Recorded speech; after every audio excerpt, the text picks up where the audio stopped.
I ain't gonna start with no joke. Hey, keep it hyping, keep it entertaining. Number one podcast when it come to gaming. Real Ones podcast. Tell me why you waiting. Gaming news and interviewing content creators hosted by Green SP, KR Bridge, Miss Pinky, Powder Blue. Come through, don't know what you're missing. You don't need XP, potion of Phoenix down. It's time to level up with the dopest show in town. Real Ones Gaming podcast. Let's go. Hey. What's up? What's up? What's up? Yes. Yeah. Okay. We got a applause. Okay. Right. The We're fans. A little bit. Just a little bit. So yeah, a lot of things have happened this week. We got a whole I like that.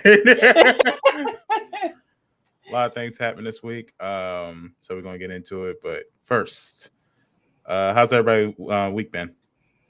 Good. I'm making it was a little stressful, but I made it. Made it unscathed. Everybody ready for Thanksgiving? Yes. Man, I had a Friendsgiving yesterday, so I'm kind of Thanksgiving out. I'm good. I've seen enough people. I've seen enough people. I ate the food. I'm good. It was good food. It was a great time, but I'm good. I'm good. I fulfilled my social quota. I never been to a Friendsgiving before. So yeah, well, the friend that hosted it, they work in retail, and a lot of the friends that he invited work in retail. So 9 times out of 10, they probably gonna be working Black Friday, which means they probably will miss Thanksgiving. So that was kind of the idea behind it. Okay. And they even knows missing Thanksgiving on a constant basis. I missed 11 years of Thanksgiving. 11 years. And I'm like, I'll never work retail ever again. I'm good. Yeah. Pretty much just like a group of friends from his job. And then, of course, me and 8-Bit, because we are good friends with them. And they all just like, well, this will count as our Thanksgiving because we probably won't have one. You're right. Good idea. Yeah. But that's why I say, too, like, this is my first year of Thanksgiving or just holiday period. This is my holiday home, and I'm just so thankful for that. Like, yeah, because I miss Thanksgivings, I've missed Christmases, and Pinky, how are you able to stay home for Thanksgiving this year? What makes this year so special? This year, so because I fired my boss. I said, bye, get thee behind. So I'm able to do all of this full time. So I make my own hours. I make it work for me now. And yeah, this holiday is very special to me. It's the little things. It just hit different. Yeah. Yeah. We can make snowmans and play in the snow now. I ain't gotta say I'm tired when I come home and get bed. You know what I'm saying? Like, I ain't gotta do all that no more. So that's good. Now it's just I gotta edit these videos, so give me 5-10 minutes. Let me edit this TikTok. About 5-10 minutes, right? I'm thinking of a thumbnail. Hold on. I got it. I'm gonna have some time. I gotta let this video render, and then I can come out. I can come out while it's rendering. Don't worry, I'm coming though. Mommy, the cookies burning. Just give me 1 minute. I gotta make sure this. Y'all like them crispy. Y'all like them crispy, right? Little season on. That's why Buddy got to start learning to cook for the family. Yeah, he do. Yeah, he the simple things like eggs, ramen noodles. What else? I gotta get him used to the air fryer though. Once he get that air fryer, he is chef already. Oh, it's a wrap. Man, shut up, Buddy, man. Right. Like, Mom, I put these Crustables in the air fryer and they're so delicious. What is that? The oregano on top to dress it up, make it look nice. Look, I present to you El Crustable. Yeah. Why Green got him talking like Tony Baker? Mom, put them crustables in the Right.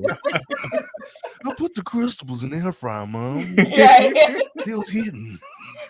Man, look. He'd be like, why are you talking like that? Right. The worst thing I've ever saw in my life is somebody put a Crustable in a air fryer and then proceeded to roll it around in cinnamon sugar and then put marshmallow fluff on top. I was like, dang. Yeah. That's gotta hurt your stomach afterwards. Yo. It's not even that. Your sugar is high. You're not getting diabetes from that. You're getting diabetes. Right. Like you're getting a diabetes. Right. That's woo. Not a foodie in me. But sheesh. The foodie in me want to try it. Right. Right. Right. Like right. Maybe without the marshmallow fluff though. Yeah, without the marshmallow fluff. Yeah. But now if you're rolling around the cinnamon sugar, that's a lot. The cinnamon sugar might be fire. But the marshmallow, you might as well go ahead and get you an insulin shot ready because it's going down. Take me to the king. Right. Y'all go ahead and get them t-shirts ready because I'm about to take a bite. Put the wings on me. Put the wings on me. Right, put the wings on me real quick. Man, I can't. Yo, what's up, Cobalt? What's up, Otakuman? What's up, friends? Yes. Going on. All right. So let's do the introductions then. First, King of the Gundam. Out here doing big things. Hold on. Right. King of the Gundam. Part of the Bean team. Champions of Knockout City. I'm still appalled. Like, how did they like they came up? Like, I'm thinking that I would have to teach them, and no, they came in the gate was like, we ready. I'm like, okay, say less. Yes, King. 8-bit of fun. What's been going on? Hello, everyone. Hello, everyone. It is a glorious day in the Gundam community. Those of my lesser knowns are in New York anime convention.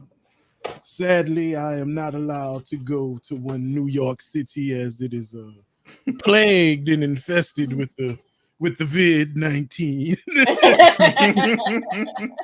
so gatherings of such for me or as of right now canceled. But that battle operations is definitely something you need to play, Otakuman, because if you just want to see how it is, you could catch my channel. I definitely will be playing it because Bandai sent me a copy of the game. I gotta play it.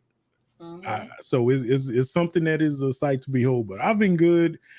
They put insulation in my house, so nice. then they said we're gonna have to hold off. Wait a minute. So they put it in, but it's like, wait a minute. Yeah. So they put it in, and then he went, I ain't got no money. So until I get a check, we gonna hold off. Right, everything is at a halt. Yeah, but I was like, we already told you we waiting on checks to come to pay you. So this is your fault once again, as well as his generator got stolen, and I think that's the real reason why things are a little bit salty because someone. Why did you leave it there? Well, it's not that he didn't leave it there; they didn't lock up my house. Oh well, hell, that was his fault. Oh, that's his fault. Yeah. So they looking to, so he got to replace it, and I think that's where the rest of the money is going because to the new generator. Yeah. So he can work on other sites. So yeah. So now he's like, yeah, but it's like 3 weeks away. We 3 weeks off. Like, all right. So, I'm gonna hold you to that. We'll see. You when this check come, you got 3 weeks. But I started I ain't gonna lie, shout out to Bridge for letting me know about that monitor because I did purchase some things to get started back on the house. But okay. Yeah, but other than that, I've been good. Okay. All right. Up next, the other half of the world champion Bean team, Red Cups champions, if you will. The 2-man power trip. Right. Up there doing insightful interviews with one Ace Tech in this week's Ziggy the Beast podcast. Yeah. Rocking the new Logitech headphones, I see. Yeah. The pros. I like them. Right. I like them. That's nice. Logitech. I'm just saying, three out of the 4 people on this podcast has Logitech. So I'm just letting you know. Yeah, we love Logitech. we Logitech. Team Yeah. Logitech over here. You know what I'm saying? Just I letting you feel know. attacked. I feel attacked. These are assholes. The violence. Yes. The violence. Right. Yes, all around. So it's the one and the only Ziggy the Beast. Hey, what's good, everybody? How y'all doing? We Y'all living. I'm gonna keep it short. Y'all can find me pretty much on everything. Ziggy the Beast. Only thing different, I'm on the process of transferring my Facebook account from Ziggy the Beast to Ziggy the Beast with B spelled with the 3. I was told for a second time that Facebook cannot do anything for me to monetize my Facebook account, so I'm pretty much like at a standstill. So I'm in the process of just pretty much delete my account and starting from scratch again to see if I can fix it. So you can pretty much find me on Ziggy the Beast at everything. If Ziggy the Beast doesn't work, try Ziggy the Beast with the 3. We just got done interviewing Ace Tech. That'll be up on YouTube today. But if you want to just check out some clips, check out our Twitter account. And in 2 weeks, we'll be interviewing DDS. Was it 618? Mm-hmm. And also another Facebook gaming partner, Janie Laney, right after that. So we got some interviews. Moves. Yeah, we got some interviews. In the, I guess, in the chamber. Right. Not a reference, but we got them in the chamber, ready to show them off to you. It's gonna be a good time. There's some really good people from what I was able to garner from when I talked to them through email, and we actually have some other content creators that's on the horizon as well, but we're just trying to get that. What's a good date that works for everybody, especially with the holidays coming up? So, I think after Janie Laney, we might have room for maybe one more interview, and then we might shut it down for season 2 after that. Let everybody enjoy the holiday season. But yeah, I'm slowly starting to try to transition off the Purple brand. So y'all mainly could see me. My main 3 platforms are gonna be Facebook, Twitter, and YouTube. So definitely, if y'all want to see me active, and TikTok. So if y'all definitely want to see me like up to date, see something for me that's recent, check me out on one of those 4 platforms. And that's it. Appreciate y'all. Especially TikTok. You are hilarious. Yes. I just try to, if I find it funny, I'm like, if I can make one person laugh with this, I'm good. So I'm still stuck on the hot dog one. That was hilarious. The hot dog one, y'all gotta check it out to see what Pinky told me. It was the added ploop noise that. Yes. Yeah. I think that was, you know how you put that rice seasoning on something and it just set the whole thing off? That was that added seasoning that Sometimes set it off. Small things. When I showed it to 8-Bit, because I always show stuff to 8-Bit before I upload it. Yeah. I never seen 8-Bit laugh that hard in a while. So I was like, all right. I was like, all right, cool. If 8-Bit let me know, like, it's all right. Right. Yeah. It's good to have friends like that, because I tell you, man, that was gold. That was good. So yeah, definitely check me out on TikTok, Ziggy the Beast. I try to make everything is Ziggy the Beast on there. Definitely hit me up, and yeah, we'll be here. And we are the bean tag team.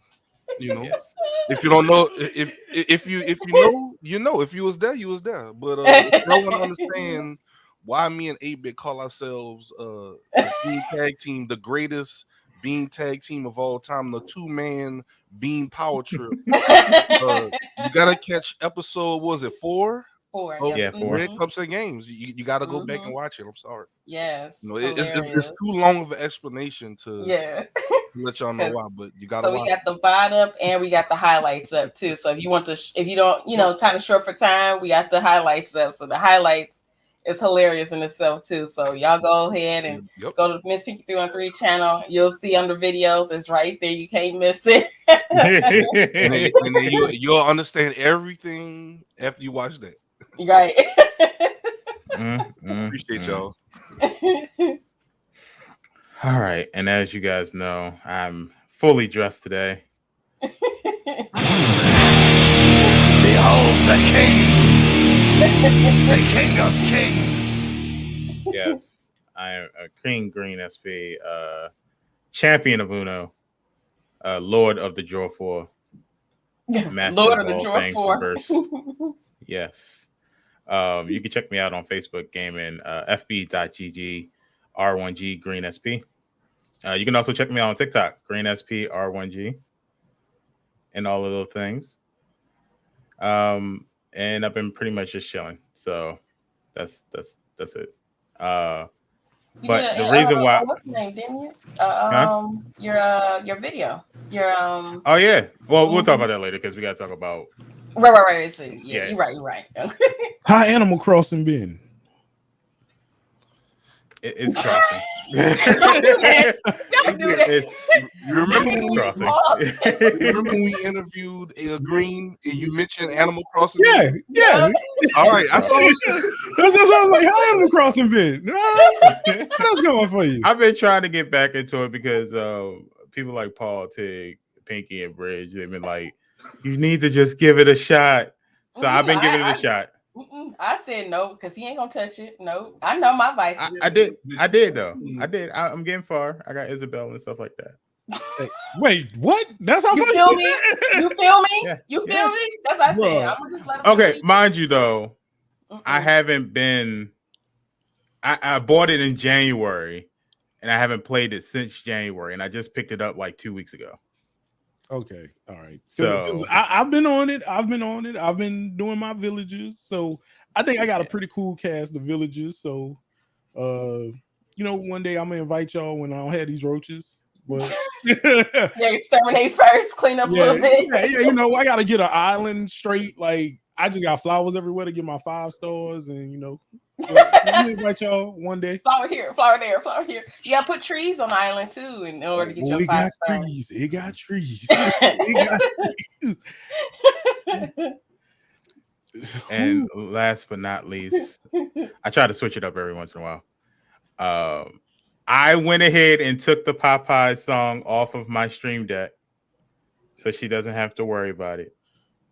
However, it is the queen, one of the queens of Real Ones. She's walking down an aisle, the pink carpet, not the red carpet. Just got out of her Tesla car. Pandora everything. Pink Tesla. I heard her and Michael Kors was discussing business while having lunch with I'll be like, Beyonce. Hey. Jeff Bezos is begging her for her approval on some things. Me and Elon, we had dinner the other night. He was like, man, Jeff been tripping lately. She's out here doing money moves in her bloody shoes.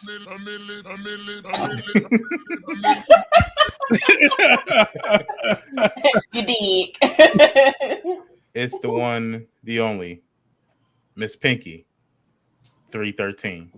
I see what you did there. It's fine. I see what you did there. It's fine. It's fine. It's fine. It's okay. Hey, Prince. Hey. Prince said 31-3. Right. It's fine. It's fine. It's okay. But hi, friends. I hope everybody's doing well.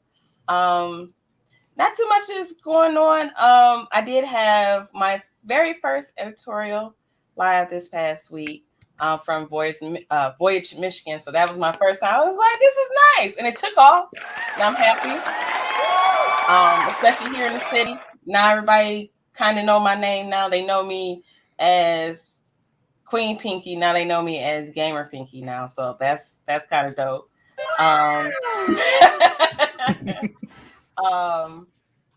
Anything else I got going on? Red Cups will be next month. Because the holiday and everybody got everything going on. So the next Red Cups and games will be next month. Anything else? No, nothing too much. I'm just, doing the same thing as I did last year around this time, kind of, staying silent, working, and then January coming, and I just, pop on the scene with some more heat for you. So, stay tuned for that. But yeah, of course, you can catch me here on Facebook Gaming, Miss Picky 313. I stream every day, Monday through Friday, and then on the weekends. Come check me out. Make sure you follow me on all my social media on Instagram, which is 313 Queen Pinky. Do y'all notice there's a bunch of scammers now on Instagram through WhatsApp? Be careful, y'all, because they'll try to offer y'all some money. Be like, yeah, we checked out your channel. We'll pay you $500 if you ever. Don't do that. It's a scam. Don't do it. Don't do it, please. If it sounds too good to be true, 9 times out of 10, it is. It really is. So,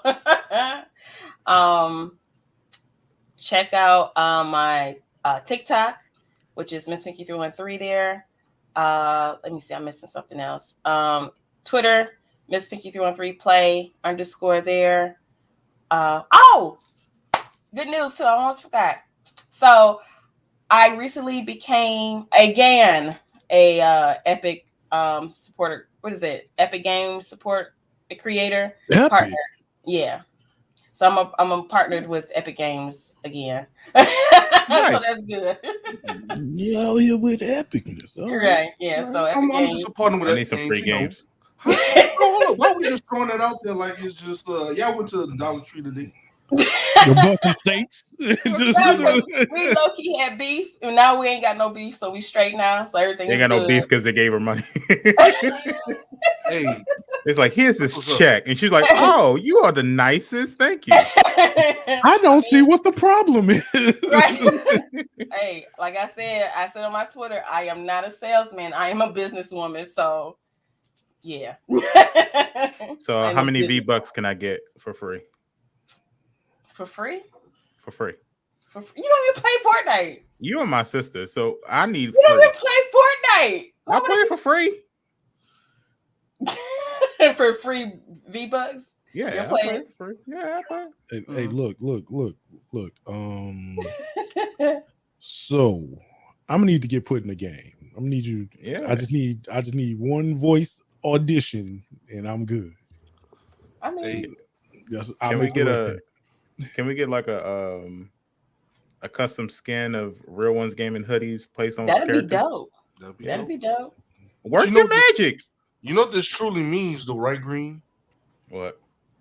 Popeye's Pinky coming soon to Fortnite. Well, really, is none of us ain't shit, but Pinky. We ain't shit. You know what the emote gonna be, bruh? She gonna throw the biscuit in the air and catch it.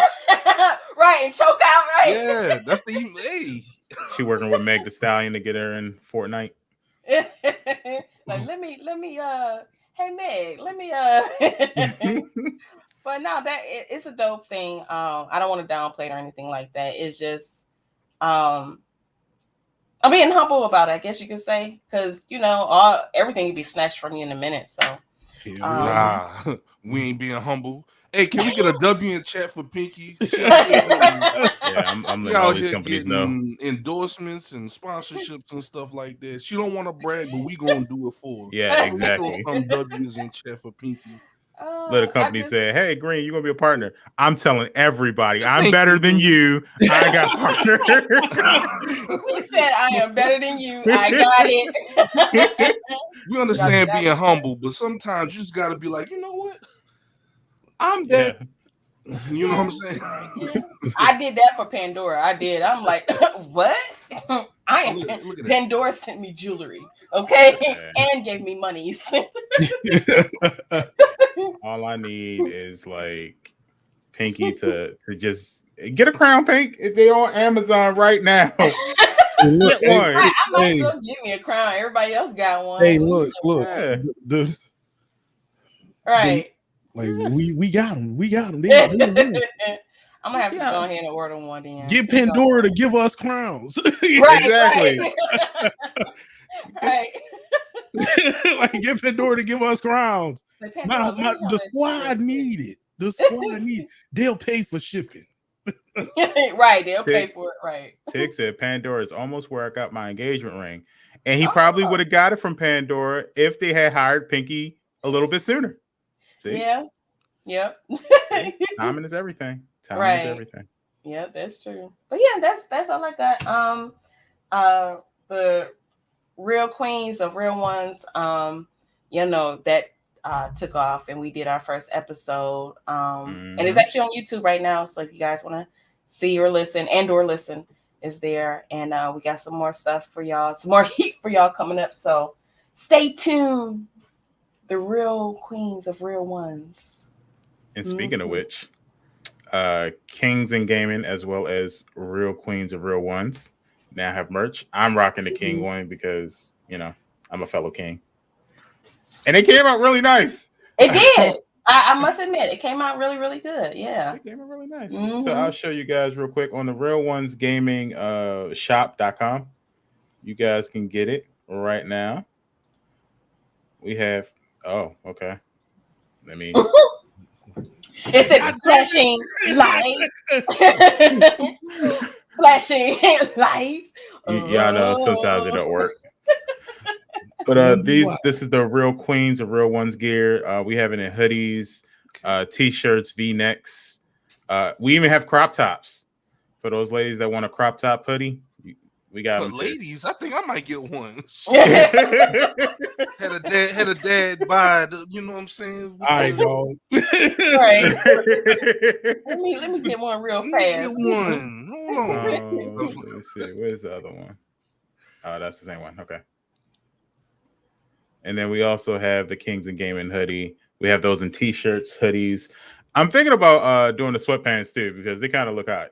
I need something sleeveless. I need something sleeveless. If you do, make them gray. Right. For science. I'll go ahead and get some right. So you can get those right now, all on RealOnesGamingShop.com. Trying to see some right quick. They're inexpensive. They're inexpensive. The hoodies are 30, the t-shirts are 20. The front part right there. Instead of in the back, how the ladies have it on the front. You gotta put the crown right. Right.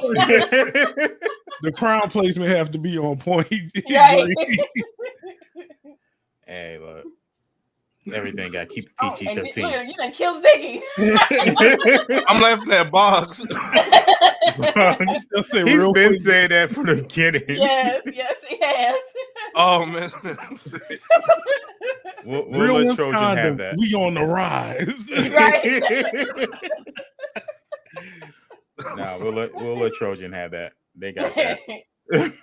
And anybody that likes to do the 4 for 4, I noticed that there was an afterpay on there too on the site. There is.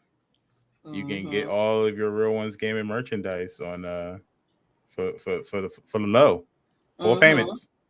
So I'm gonna go. I can see Tig doing. She's like, so I'm gonna go. Just reminder, Christmas is right around the corner. We got like 30 something days left. Yeah, it's the 21st. So about 34, 35 days. Right around the corner. And one special gift you can give to your significant other or your family is Real Ones Gaming merch. The best gift they never knew they needed. Right. I'm telling you right now, these things are warm. They're comfortable. I've been wearing these hoodies for like the last 2 weeks straight because I got like 4 of them. So we are already warm in the South. We are already warm in the South. We don't need, right. You don't need no more. We need airflow. The t-shirts are also comfortable. I got like tank top. I have tank top. Tank tops. Yes, I hate sleeves. I hate sleeves with a passion. Evil. Make some tank tops. They got jerseys too that I should make some. Yes. Oh, they got jerseys. Oh. Mm-hmm. So it's gonna be a whole bunch of different merchandise and stuff like that. I also think I found my artist. Thanks to Ziggy and 8-Bit. 8-Bit. That is so we can make big. So we'll have some new stuff coming out. And jerseys, hoodies, sweatpants, leggings. And I'm trying to talk. I actually emailed Teespring about the issue Pinky had with the leggings. So we need hips, okay? Curves and hips sizes. She was like, Green, what is a large going to do for queens? I don't know. Because I don't know their sizes. So it ain't no damn large, I tell you that. We do XL and up around here. Hey, so Green, would you mind explaining the concept of Kings in Gaming? Oh, yeah, you got a question from Biggs. And you are the president of said association. So right. We will leave it to you. Okay. So first I'll explain what Kings in Gaming is. Kings in Gaming is now a subdivision of Real Ones Gaming, created for Black men in the gaming space to one, network, to also to be a safe place for Black men who are in the gaming space, whether you're a content creator, a cosplayer, whatever the case might be. It's designed to educate and encourage and also ultimately lift up the Black men in gaming to do whatever it is that they want to do. So if you're a content creator, a cosplayer, or if you just like playing video games and things of that nature, that's what Kings in Gaming is for. We do have a podcast that's out now. We have 2 episodes of the podcast that's out on Spotify that you can check out, where we talked about a lot of things that Black men deal with in the gaming space. And then we'll have a monthly podcast starting up soon. We're actually working on it behind the scenes now. In relation to what it is, Real Ones Gaming, everyone that's in Kings in Gaming as of right now is also in Real Ones Gaming. And it's a subdivision, same thing as Real Queens and Real Ones. They are also like part of Real Ones Gaming as well. And they're all part of the Real Ones Gaming network, which is on Spotify, Apple Podcasts, Google Podcasts, and YouTube, Purple Brand, Facebook, pretty much everywhere. So make sure you listen to all 3 podcasts, because they all 3, they all 3 give you something to listen to and think about. And and I think the great thing about having both Real Queens of Real Ones and Kings in Gaming is that it starts a dialogue and a conversation between the 2. So I think that's very important. So make sure you listen to both podcasts. Nice. We need to start doing verses too again, because that was fun. Yeah. All right. I'll set it up. I gotta figure out what game. It's gotta be something even. I'll show y'all want that. I can only have so much room for so many crowns. The crowns are starting to fall off against so many. I think the very first one we did was Call of Duty. Was it Call of Duty? Y'all got me on that. I lost. Yeah, I think it was Call of Duty, or it was Call of Duty. It wasn't NBA Live. No, it wasn't live. No. Yeah. They don't want it in Mario Kart 8. So I will buy Mario Kart 8 today. Don't tempt me. Here we go. I'm ready. I mean, if that's what y'all want, we can do that. Hold on. So. Bring out Tekken. Bring out Tekken. Virtual Fighter. Hey, I'm just saying. Fighter. When am I playing on Virtual Fighter? If we play Tekken, I'll go out and just say it live on these airways right now. I ain't messing the controller. I'm gonna be. No, run that back. It's gonna be a full rotation of people versus Zig. I'm just saying. I've been playing Tekken since I've been on this earth. Like, that's Came my out the game. womb, like, That's my one game. That's my one game. Hey, look. Shout out to the ones in Uno winner. Boggs, brother Boggs. I thought we was like this. Brother, I thought we was like this. It's fine. It's okay. Bridge said, Queens in the chat, I need you all to remember my gaming skill set. That's all right, Bridge. It's okay. We carry each other as a whole. We got this. I will tell y'all something. I don't think we should do it this year only because holiday season and everybody's gonna be busy. But I think first thing 2022, I'll pick a date. Wait, no, let's do summer games. Let's do it like the Olympics. Let's do summer games. Everybody will be a lot more free and open. Let's do summer games. We can make a whole roster be like, all right, for this event. Let's do summer games. Hey, we'll do something for Mario Kart because I do want to play Mario Kart too. Yeah, that'd be fun. Yeah. And I'm pretty sure everybody has Mario Kart already. I'm probably like the last person to have it. No, it's me and you. Yeah. It's me and you. Agree. Oh, okay. Yeah, so Pink says she can get it. Mm-hmm. And I heard it's on sale right now. Is it? Because you know Mario. I mean, not Mario, but in Nintendo. Web Paul when you need it. Right. If I'm remembering correctly, Look, you got it. Ziggy said I'm ready. Y'all get if I remember correctly, they released the Black Friday sales, which for gaming is always sucky anyway, but you can get a Nintendo Switch with Mario Kart included for $300. Yeah. So basically they took the price off of Mario Kart. 3 months of Switch Online, I think, too. Okay. So that's a good deal. Yeah. And then Guardians of the Galaxy is $30. You might as well say free. Is that game even good? What's the reviews of that? I've been hearing mixed reviews on it. Okay. Yeah, me too. Yeah. Like some people really like it and they say like it's a really good game, and then other people are mad because you can only use one character. So I'm still trying to see how streaming is working with the music situation. That's a good point. Yeah. I think for Facebook it's probably fine. Yeah. Guardians of the No Galaxy. YouTube. Yeah, no YouTube and you got licensed music. Yeah. Right. Yeah. So for Facebook it's probably okay. Probably minor things, but for Purple Brain, you're gone. Get out of here. Probably YouTube too, because they like to issue out strikes. Yeah, they do. Yeah. But yeah, we'll talk a little bit more about the deals, holiday deals, because there's a lot of them, including one. You know what? I can talk to you about this now. Pink, I had talked to Pinky about it yesterday, but I saw a TV, and we know that 8-Bit knows a lot about that section. So I saw a TV. It was a 75-inch screen TV, 4K, but it was a TCL for $545 at Walmart.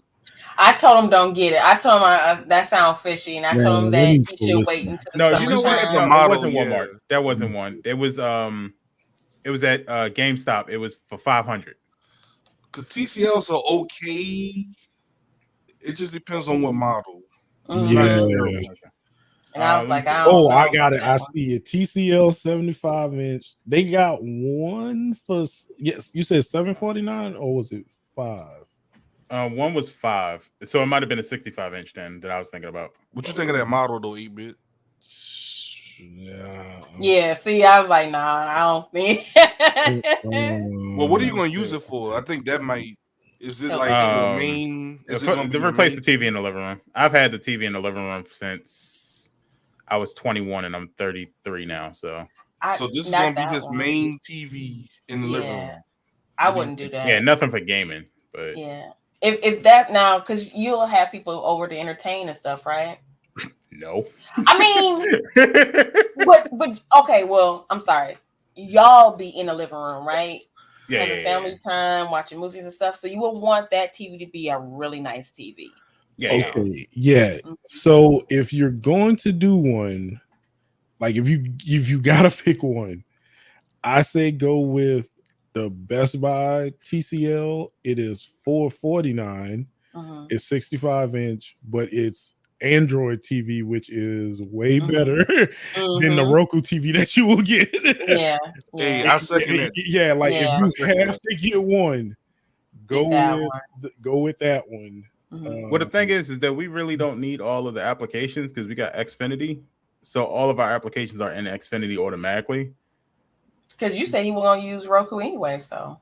Yeah, I mean, and then you have an Android phone, so I would go with that anyway. With the Android TV. Yeah. And it's 50 cheaper. It's cheaper. It's 50 cheaper. I would go with that. If you had to pick one, it would be that one. Yeah, I agree. I mean, either way, I'm gonna do paying for, so that's good. or if you can get the 70-inch at Walmart for $498. That is another Android. Oh, wait a minute now. Yeah, you can go 5 inches up. Yeah. But my dream is always to get a 100-inch screen TV. So damn, for what? Get your projector. Right. At that point. Right. When's the last time you seen somebody just watching a movie on a 100-inch screen TV? Never. Exactly. That's why I want to be the first. You that dude that literally just is his TV dog. What? Right. Yeah. Oh, can I come over and what? No. Oh, can I sit now? Plastic still around the rim of it. Right. No, bro. Nah.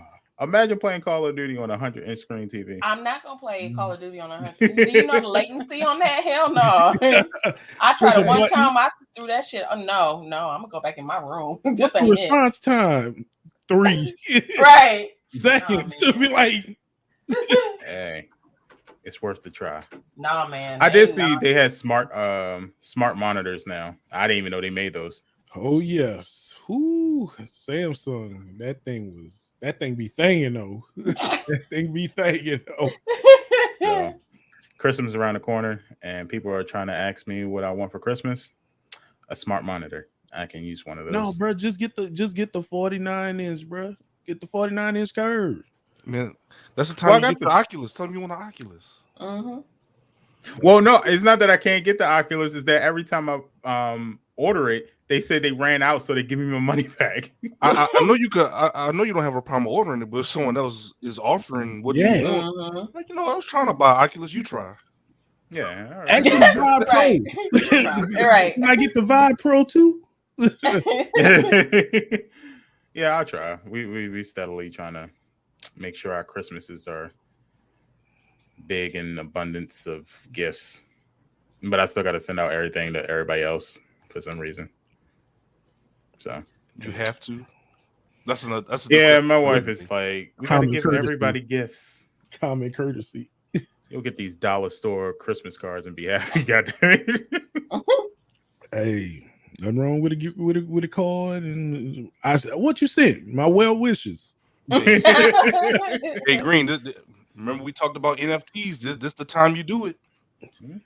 One of 20. Let me put that on my list right. It's gonna be banging in 2 years tops. Right. Merry Christmas. Hey, we could have did them Pinky NFTs, and she's starting to get them sponsorships. Now I think 2 years ago we capitalized on that value, especially when she dropped that photo shoot. Yep. I got a velvet portrait of Pinky in my virtual home. I got the blockchain. Right. The house that Pinky built. Right. Like this. My house. All right. Well, Pinky, start sending photos over there so I can make some NFTs.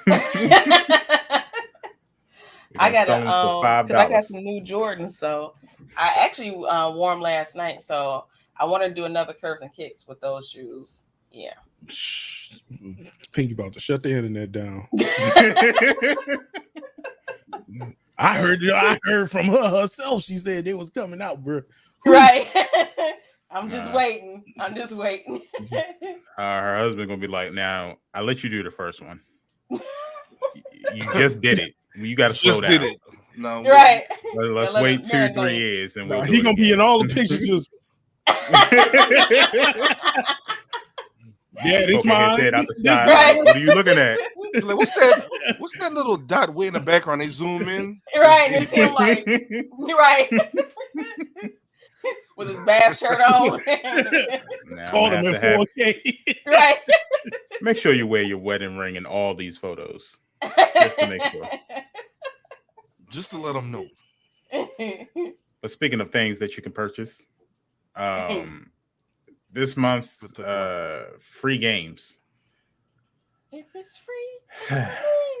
So Prime Gaming. So for November 2021, the free Prime Gaming titles are going to be Control Ultimate Edition, Dragon Age Inquisition, Rise of Tomb Raider. Why you say it so sad? It's the same one from last week. Yeah, right. It's the same games. And then I found out that Amazon. I knew Amazon had their own studios, and they have 2 games already under their belt. And I'm like, so none of these games could have been one of those 2 games? All right, whatever. No. Humbug. It's like, we can give away other people's free games. Right. But never ours. Never ours, right. But you get Rise of the Tomb Raider. Breaks are for losers. That's going to be dangerous. I love that title, by the way. That's going to be dangerous as hell. Right. Demon Hunter 2, New Chapter, Liberated, Puzzle Agent 2, Rogue Heroes, and Secret Files, Sam Peters. You can get all that stuff for free right now as long as you have PC and Amazon Prime. You can also get these games as well. So, Pinky, what about the Xbox people who are very happy this time of the year for some odd reason? Yes, they're very happy around this time, right? But yeah, Xbox friends, the free games that you can get for the month of November. First one is Moving Out, and that's up until the 30th of this month. Kingdom 2 Crowns, that's available now up until December 15th, so you got a little bit more time on that one. And last but not least, Lego Batman 2 DC Superheroes. And that's available now up until the 30th. So go ahead and grab these freebies while you can before they disappear. Xbox friends. Don't do that. Yes, I guess. And Ziggy, what about PlayStation? All right, with PlayStation, we have First Class Trouble. I love that controller, by the way. You see that, huh? Yeah. We have Kingdoms of Alamur. Kingdoms of Alamur, Re-Reckoning. And my favorite game out of this set, Knockout City. The game where we earned our crowns 8-bit. Thanks to Miss Pinky. I was drunk. The Persistence for PSVR, The Walking Dead Saints and Sinners PSVR, and Until You Fall, the PSVR. So I think out of all those games, I think Knockout City is the one to try on that list because cross-play, easy to pick up, play with friends, play with randos. You know, you should be able to just jump in and play. Yeah. Not too bad. Ray said, I like how my skill set meant nothing in that game. It did. It meant something. Everything was good. And I just wasn't expecting them to be catching balls like that. Like, pause. I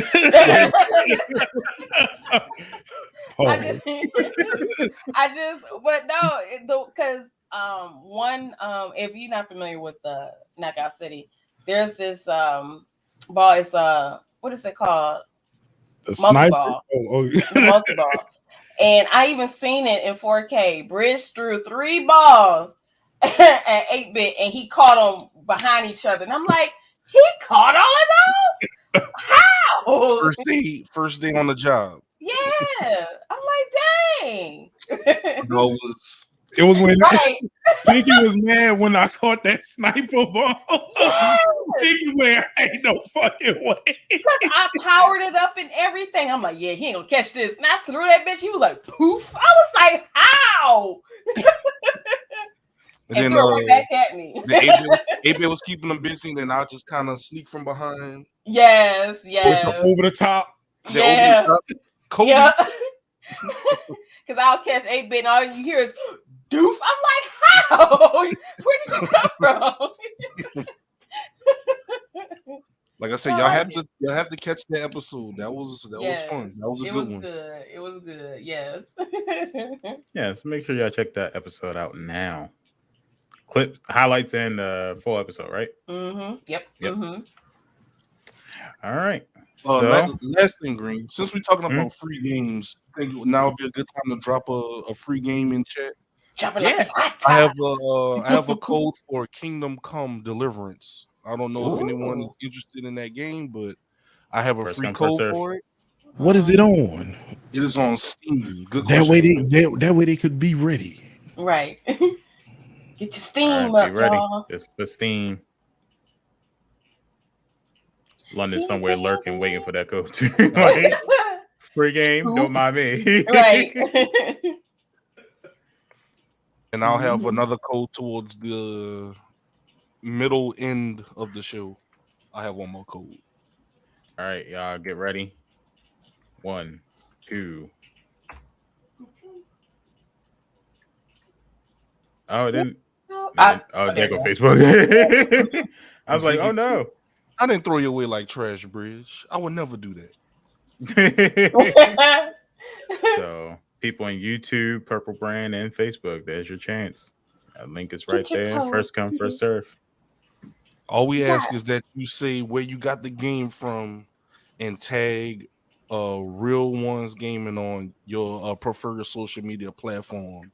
Yes. Mm-hmm. And those socials, again, are Real Ones Gaming on Facebook, Instagram, and Ones Gaming on Twitter, because somebody decided they wanted to use Real Ones Gaming on Twitter. It's like scoop. So, make sure you give us a shout out. Let us know that you got the game.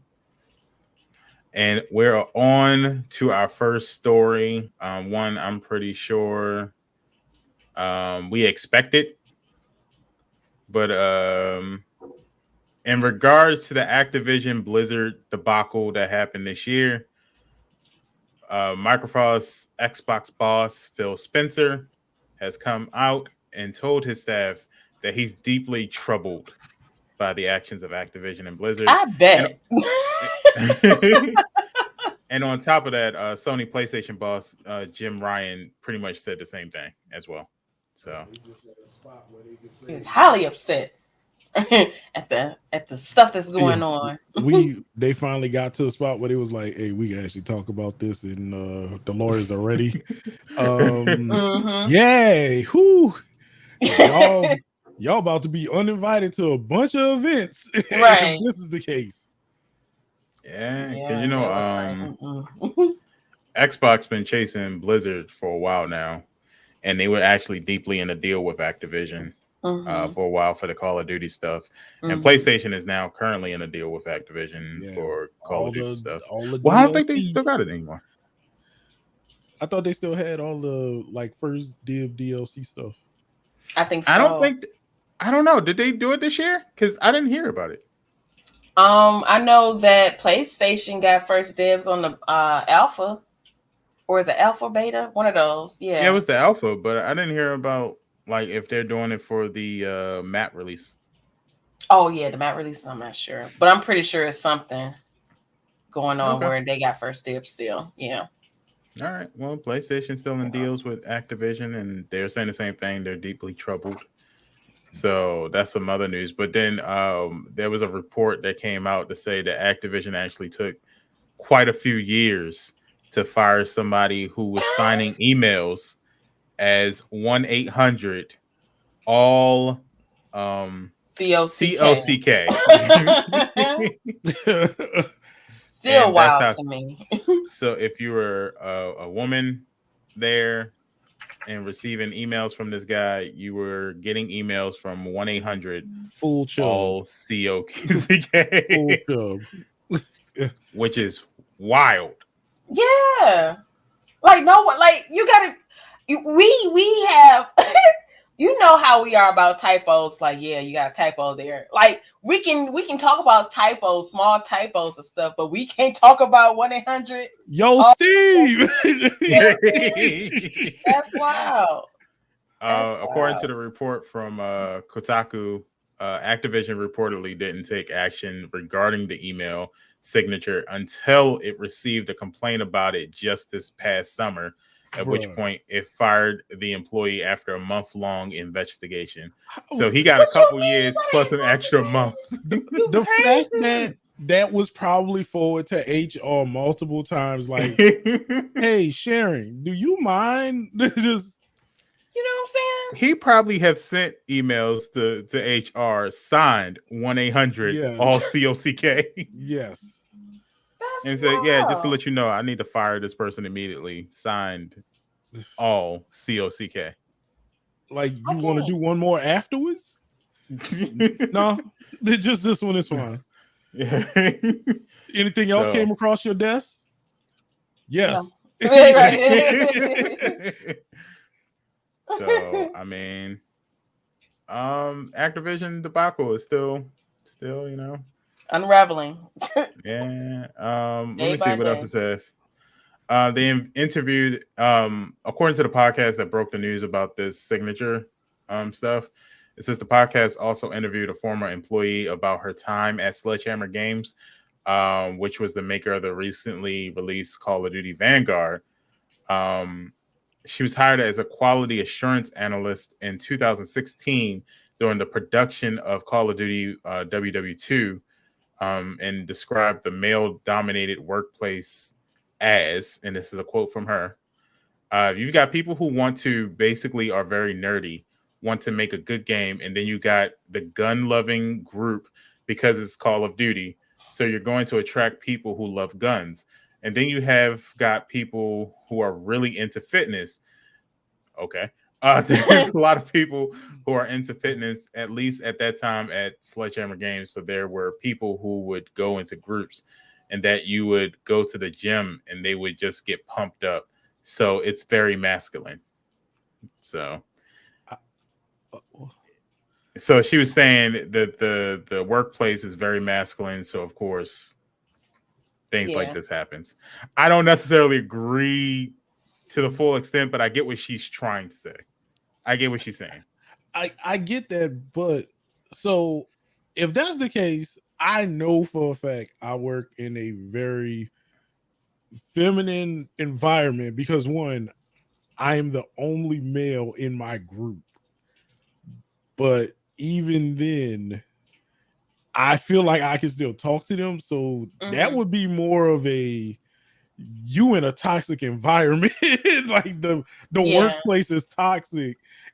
It's not the environment because they have pets, which I do not have. They have children, which I do not have. But I still can talk to them as a regular human being. Right. Yeah. And like we had a conference call, we played Pictionary, all kind of stuff. But I can still talk to them. So not feel awkward or like, you know, uncomfortable. Like no, you're just in a toxic environment. That is not an excuse. No one's gonna sit there and be like, yeah, man. So I had an AK-47 and I put it like no, because even if that's the case, Pinky, you can talk about the guns that you use in game and not feel awkward about it. Right. So no, you was just in a toxic environment and you did not want to admit to it. That's Stockholm syndrome where you started to just be compliant with your captives. I feel sorry for you, but you were in a toxic environment and did not know. Yeah, because it sounded like she just became like comfortable with the situation. It's been going on so long, and she's so accustomed to it now. It's like, this the industry? Like, no, right? That's no, not it, right? no. Mm-hmm. Well, she goes on to say that she recalled a 2017 studio anniversary party where one former Sledgehammer manager put his arm around according to her, put his arm around my female coworker almost like a chokehold while hugging her and repeatedly saying her name. That former manager told the Wall Street Journal he didn't remember the details of the evening in question because he was too drunk, but confirmed he was put on a 2-week paid suspension before being moved to a different role. So it seems like there's just a lot of incidences, both in the office and outside of the office. But the way she described Melissa, it, what's going on? You see that game last night? Wasn't it cool, Melissa? like, boy, I gut checked him. Like the way she described the workplace, though, is not like A-Bit said. It's not that there was a lot of people who were into fitness. It's not a lot of people who just love guns or who were nerds. It was people who were just toxic. Yeah. And it wasn't all of them. It was enough. It was enough. Melissa.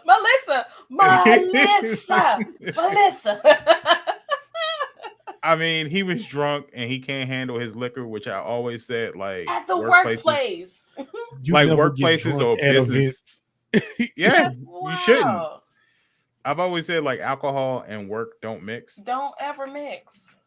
So I don't know why companies are allowing alcohol while you're working, because I mean, I understand you're trying to make it relax, but that's too relaxed. This is what happens when it's too relaxed. Yeah. Especially a lot of them have open bars. It's like, yeah.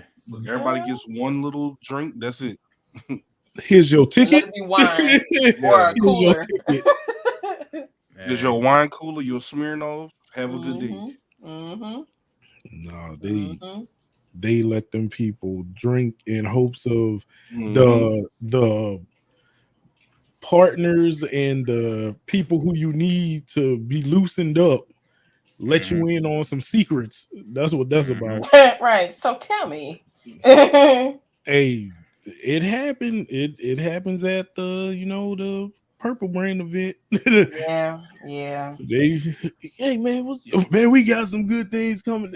Half the YouTubers, if you watch the YouTube videos, they expose themselves.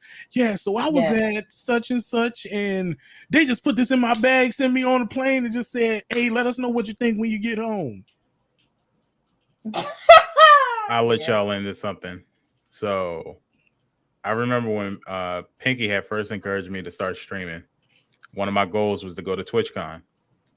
You can't say that. Well, I just said Purple Brand event. Well, it matters because the name needs to be said for this purpose. The reason why I don't want to go now, and the reason why my wife was like, "Oh, I'll go with you," and I said, "No, you won't." Because there's a lot of stories. I don't know if they're true or not, but I'm gonna say it's enough of them to make me go, I don't need to go. Hey, 9 months after TwitchCon, there was a lot more births in this world. Let's just say that. And some of them were unwanted births. Yeah, because if you go back to Twitter and you type in, there's a open bar with drinks that are uncovered that you can just Kobe. Right. And the fact that so many men were getting caught doing it and nothing happened. Yeah, and nothing happened. I don't want to go. I'm cool. And it was also at one of my most sacred speedrunning events, SG and AGDQ, Awesome Games Done Quick. They had a lot of stuff come from that too. And I was like, bro, y'all giving the community a bad name, bro. Y'all can't go nowhere and just be adults. Like, it's clear. You're there for a certain purpose, but yet you go there to do everything under the sun other than that purpose. I'm like, networking. I don't understand. Under the yeah, like it's a lot of those conventions. I think it's like the Smash Brothers community. Yeah, that was another place. I mean, like I think it's just that gaming community as a whole was like Mm-hmm.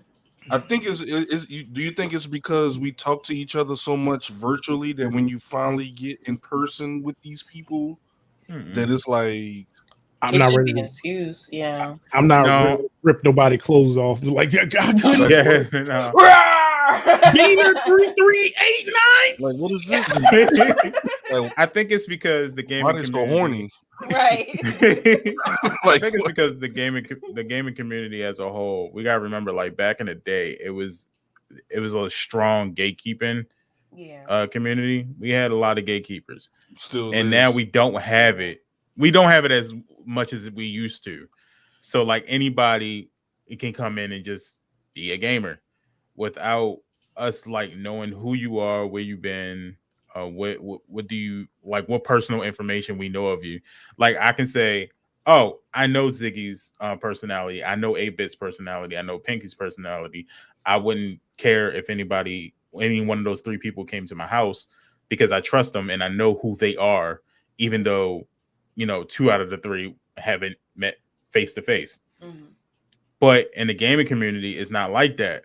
So when they get invited to these big conventions, especially when they already feel like there's somebody bigger than a normal person because they're a partner or because, you know, they're big in the fight community, they go wild because they feel like I am who I am.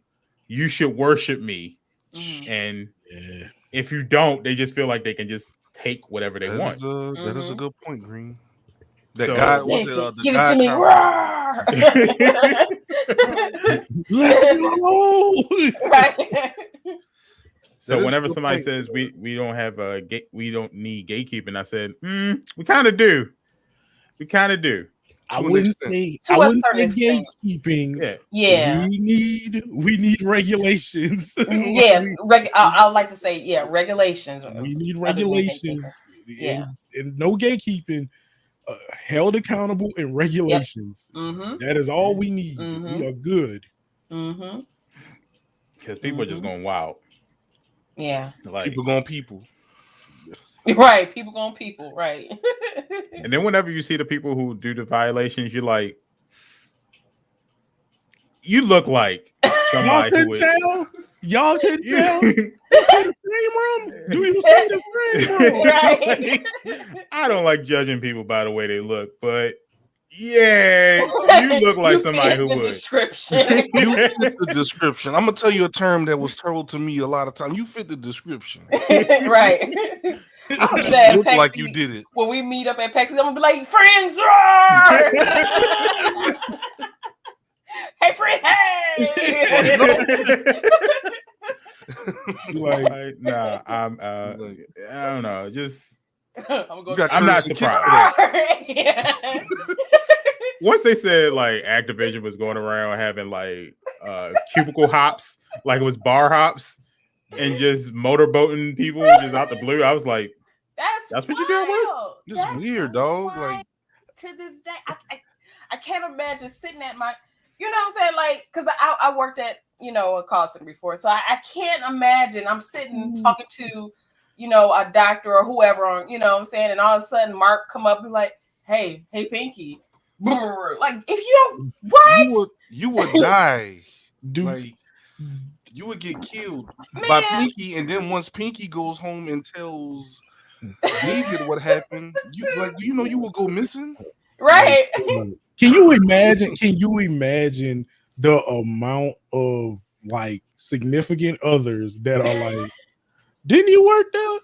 Right. Exactly. Like, right. Like, what was it? I mean, like, he brushed up against me at the water fountain. What? Right, right.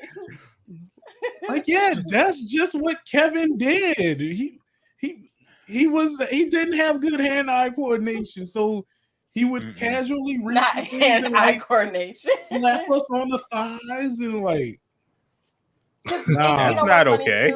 To kind of piggyback off that too, I had asked David that because, you know, well, I've experienced it, right, where, you know, men brushed up against me, and I'd be like, but we know what that was, right? So I asked him, I said, have you ever done that, you know, And he said, "Nah, man, nah." I was like, "It's some perverted men out here. That is weird, wild." Yo, when you're young, you do young things, and I understand when you're young, you do stupid things. I understand that. Okay, there were some things I did when I was young, not to that extent, ever. But I remember when I was a photographer, I used to go like, girls will flirt because you're a photographer, and that was the thing to do back then. That's one thing to be like, yeah, I could take her out. But to force yourself to just walk up in a random cubicle and just be like, "Hey, Tanya, brr." Like, no, that's not okay. Man, I was a whole manager, and they tried to call me out for. They was like, "Are you dating one of the employees?" I was like, "No, not as a manager, no, sir." Like, she's married, one, and I'm engaged. No, thank you, sir. Well, wow. Someone seen her messaging you on the phone. I went. She asked, could she go home? She asked me as her manager, could she go home?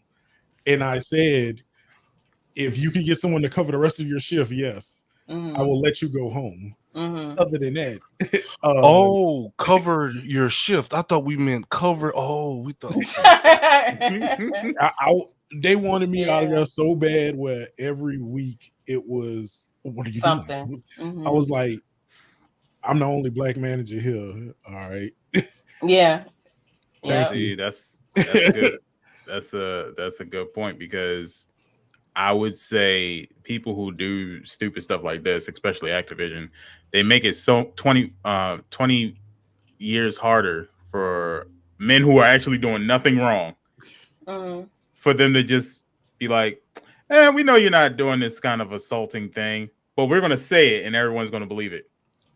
And now I don't understand why anybody would do that. And then when we snap or go off, you're the angry black guy. Look at him. See? It's like, I don't have to do that. But before you go on to the next segment, I just have one question for Blizzard, Activision, and all these places that conduct themselves in this kind of manner. Why are y'all so horny? It's not that serious. Take a cold shower, really go to therapy, like go to Twitter. I don't think it's about it has a certain percentage of it. It might not be the full thing, but it's like, come on. I honestly think it's a power trip. I think dudes who do it, they've been belittled beforehand, and so now they got a powerful job. They just decide, I can do whatever I want. Right. I got it now. Now I can do what they did to me, and yeah. Somebody motorboated me. I'm a motorboat. Wait. Like, what? It happened to me. Right. It's like, what happens when someone isn't. It's when they get too much power way too quick. Yeah. You gotta lean that power in. You can't be like, oh, I know you were just playing video games in your basement on a little Macintosh computer. However, I'm now going to pay you $250,000 to work on a game for us. That's too much power to give one person. Or the people that I got a degree, so now I'm a manager. Like, what other screening did y'all do? Did you do a personal evaluation on this person? Compatibility check. Oh, he has a degree, so here you go. I need a psych evaluation. Right. Nowadays, we want to do some psych evaluations real quick. What's up, Ice? What is sensitivity training? Where's the HR? Right. No, 8-bit, that's a great point. When are we going to start holding HR accountable? Because this is a broad topic across the U.S. with HR constantly dropping the ball. Whether it be sexual harassment, whether it be worker safety, people working in dangerous environments. Just harassment, period, right? Insensitivity, people having deaths in the family and they still not let people off work, stuff like that. Like, people stealing PTO come up missing. Like, when is HR going to be held accountable?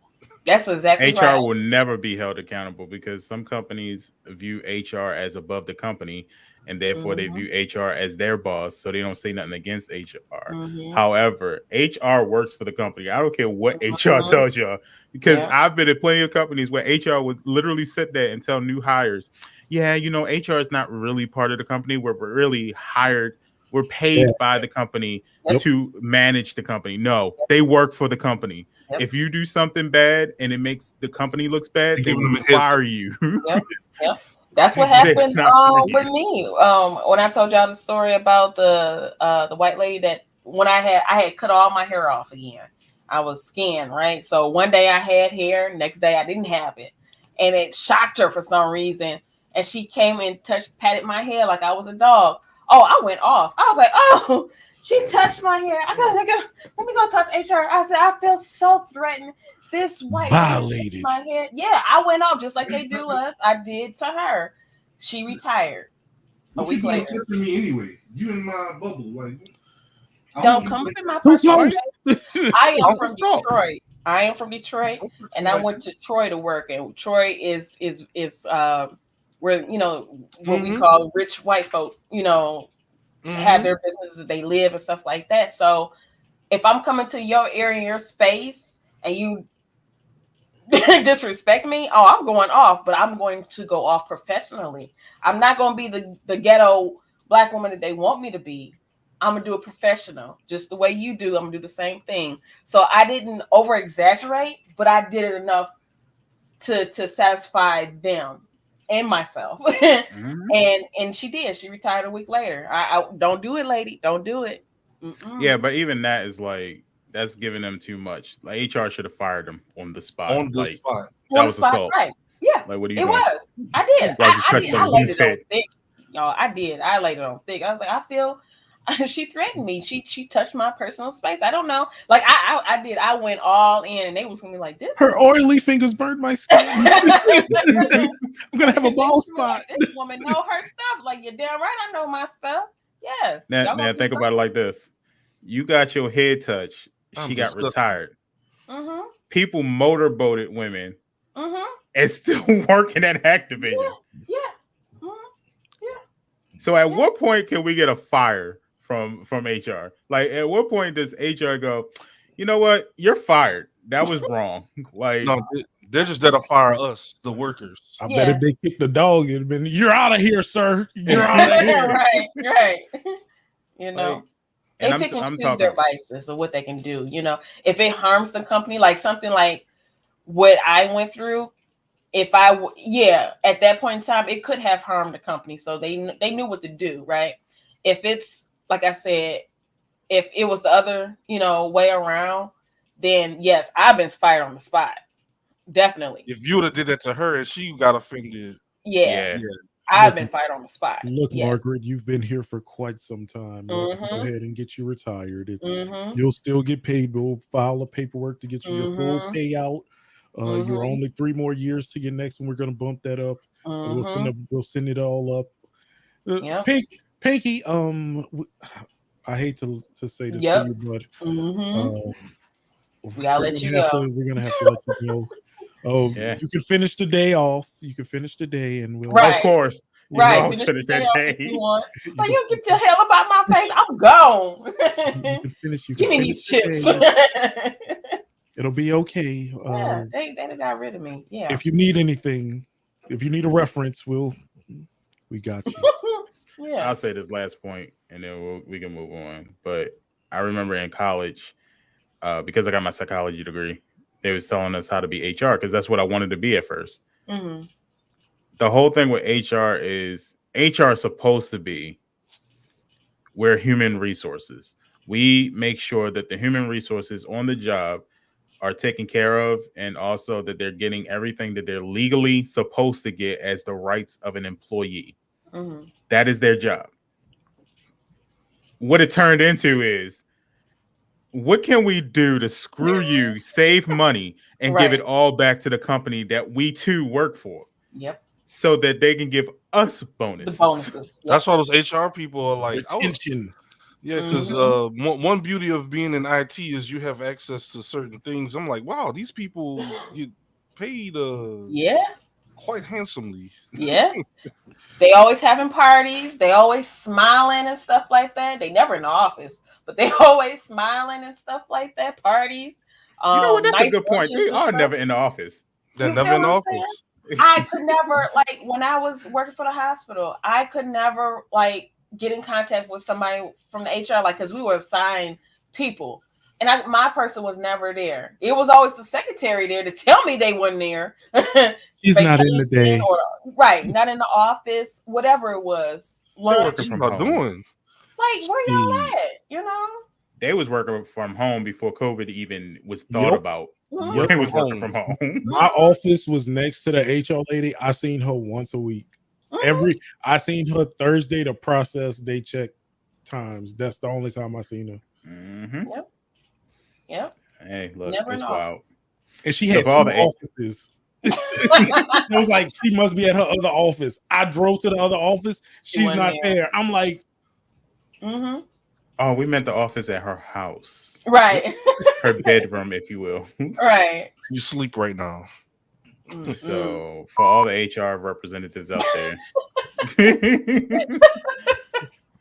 make sure that y'all start doing your actual job, please, because when you don't, stuff like Activision happens, and they go around motorboating and signing their names 1-800 all COCKs, right, and all this other wild stuff. So what if he was the HR manager? Man, turn of events. Turn of events. So you thought this was just cool to do? Yeah, this it's is not. What you came to work to do? It's not in the handbook. It's not in the handbook. So we can, go off. I thought it was funny. Show me where I can't do this. Right. Semantics. Man. All right. So next up, we talked about it last week. Outriders New Horizon update happened this week. I want to hear about this. I'll let Pinky take it. Go ahead. Look at the. I liked it. I like it. I my heart is filled. They did the update. They announced the update this past Monday, and it went live Tuesday, which I like. We didn't have to wait a month or a couple weeks or whatever. They did it. Oh yeah, you can play tomorrow. What? So I re-downloaded it that night and everything. Couldn't wait to get on there, and it's really good, y'all. They I kind of wish that they would have added more to the co-op campaign story, but they didn't. It's fine. Excuse me. They had patches for the little bugs that was going on. They added four more expeditions, which is awesome. And the probability of legendaries falling is greater now. And getting epics is greater now. And you get new weapons. And what else? With the expeditions, there's like hidden secrets and stuff in there. It's good,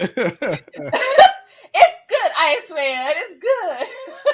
Pinky's being nice. She's a nice person. But no, it's good. It's good. But yeah, they added secrets to the expeditions and stuff like that. So if you find them, you get the special guns and stuff like that. What else did they add? I know it's but it's a little thing. So it's not a major thing, but it's a little thing. In the intro, you would usually have to just wait until the damn bird fly over.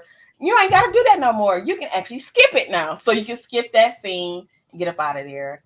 What else? What else did they add? It's some more stuff that they added. I can't think of right now. But overall, it's really, it's good. It's good. I like it. I say try it out, especially now. Like the game is like $20. I know I checked for PlayStation and Xbox. I believe it's still $20, $19.95, $20. So even that for that price, if you never got it before, get it now before it start going up. Because I think in January that's when they add more stuff to the game. So go ahead and get the game now while it's still cheap. That way you get your feels and stuff for it. But I like it. Iceman says so. Your experience may vary, which is true. Your experience may vary. Um, if you are into like the Destiny games, Anthem games, Gears games, then you will definitely like Outriders. So I definitely say go ahead and check it out. If you like grinding, if you like that, those type of games, that's a good game to play. Looters, my humble and lovely loot goblins. If you like that, you'll like Outriders too, as well. So, I only had one gripe. That only happened to me twice. Because I'm a trickster, and I I put myself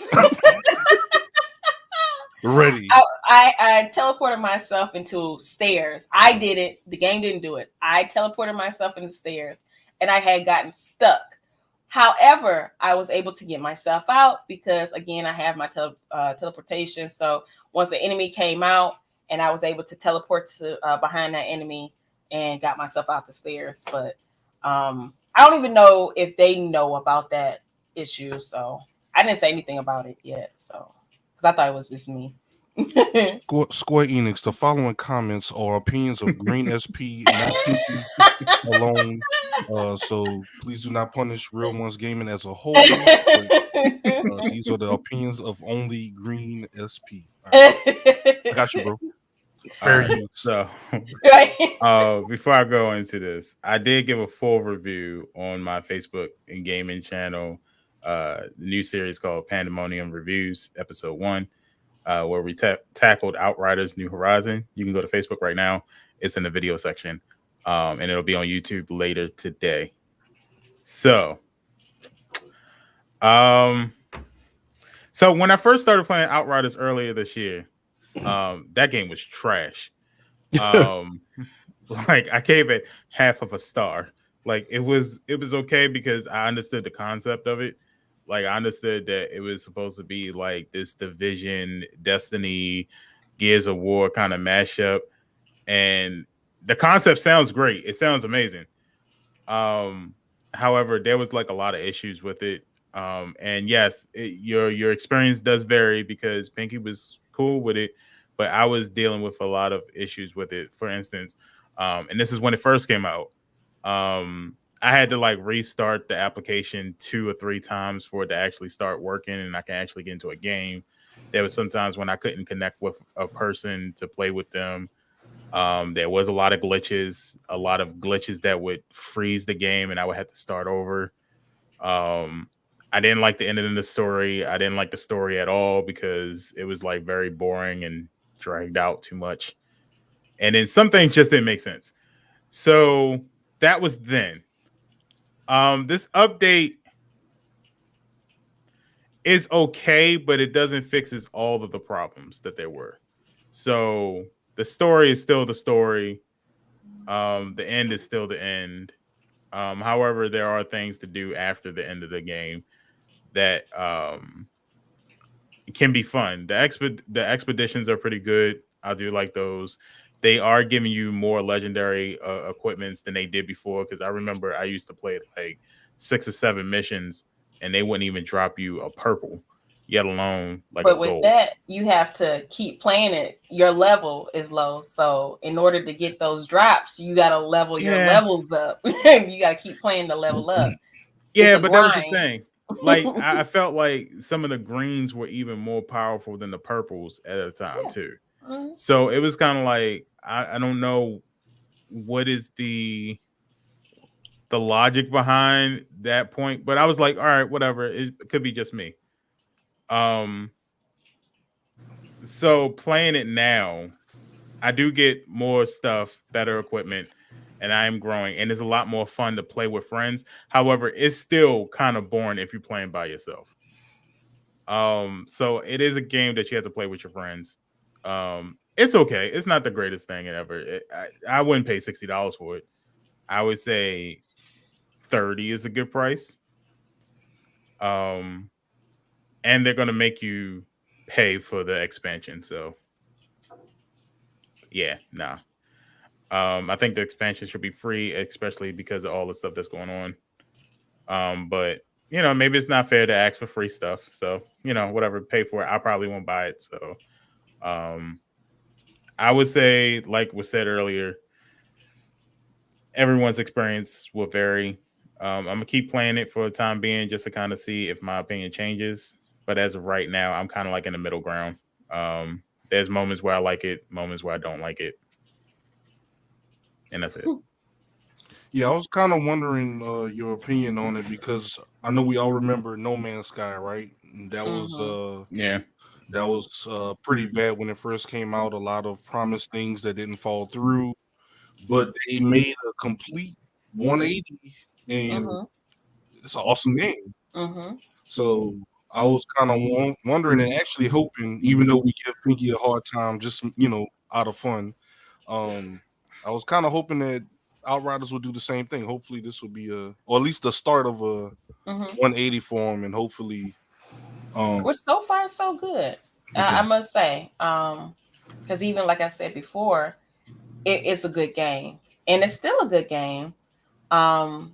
And it feels good that they didn't just drop it like altogether. Like, that's okay, what I this was is it. scared it was going to happen. Right? They didn't anthem it. Right? They didn't anthem it. That's another good one, man. So, by them, doing this, I'm very hopeful.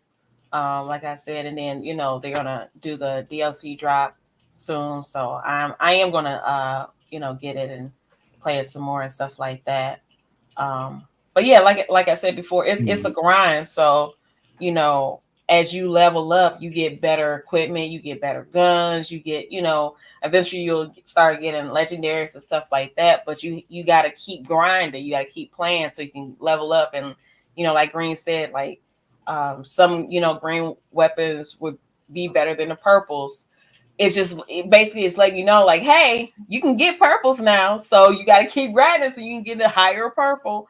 And you got to break stuff down to get pieces to purchase or to better, the equipment that you have now. So, like I said, if you, into like the Destiny thing and, the Division and Anthem and Gears, you kind of understand the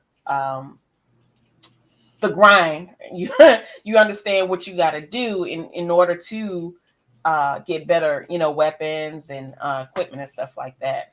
And Sage, I am not scared anymore because I have my setup now, so I can take on the the higher tiers now. I'm world tier 11, but my expedition's at 15, so I can go off now. Yeah, mine's is at an 8, but I think my what would we leave it was at 8? Yep. Yeah. So my expedition's at 8, and then my world tier is at an 8. So like I said, like I think it depends on the person and how they think about it. Me personally, I was thinking about it as I've been playing a lot of Division lately. And then I also played a lot of Ghost Recon. And if you play those two games, it's a completely different vibe from Outriders. So your expectations are different. Yeah. So if you play Division, I wouldn't recommend playing Outriders right after, because you're going to be like, I don't like this game, yeah. But if you like give it a thought of Outriders being its own game. And it is. That's I was telling a lot of people that don't think of it as Destiny. Don't think of it as Division. It's its own game. Yeah. And even too, like I played Division 2 and I like Outriders. So it just like you said, I guess it just depends on the person. Yeah. So I mean, yeah, like I was going to say, I enjoy Division 2 a little bit more. Just based off of the story and the way that things go and your travels and things like that. Because I mean, they call Outriders an open world game, but I don't know if it's really an open world game. Like you got to follow the path in order to get to the mission. Yeah. So it's not. I wouldn't call it open world. It's linear. Yeah. I would say Division 2 is more open world than Outriders. Yeah. Yeah. So I mean, like, because with Outriders, you gotta follow a specific path. Yeah, there is no open world at all. Yeah. It's open area. Right, open area, but not open world. Area. Yeah. So I mean, based off of that,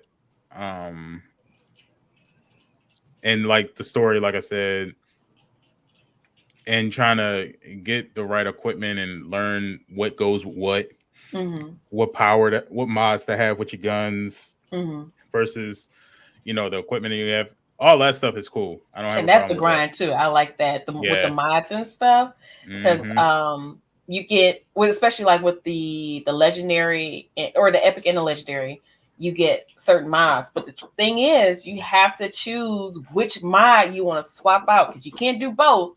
It's either or. I remember that. So yeah, I like that too. Do I think that this game has a way to come back? It can with the community it already has.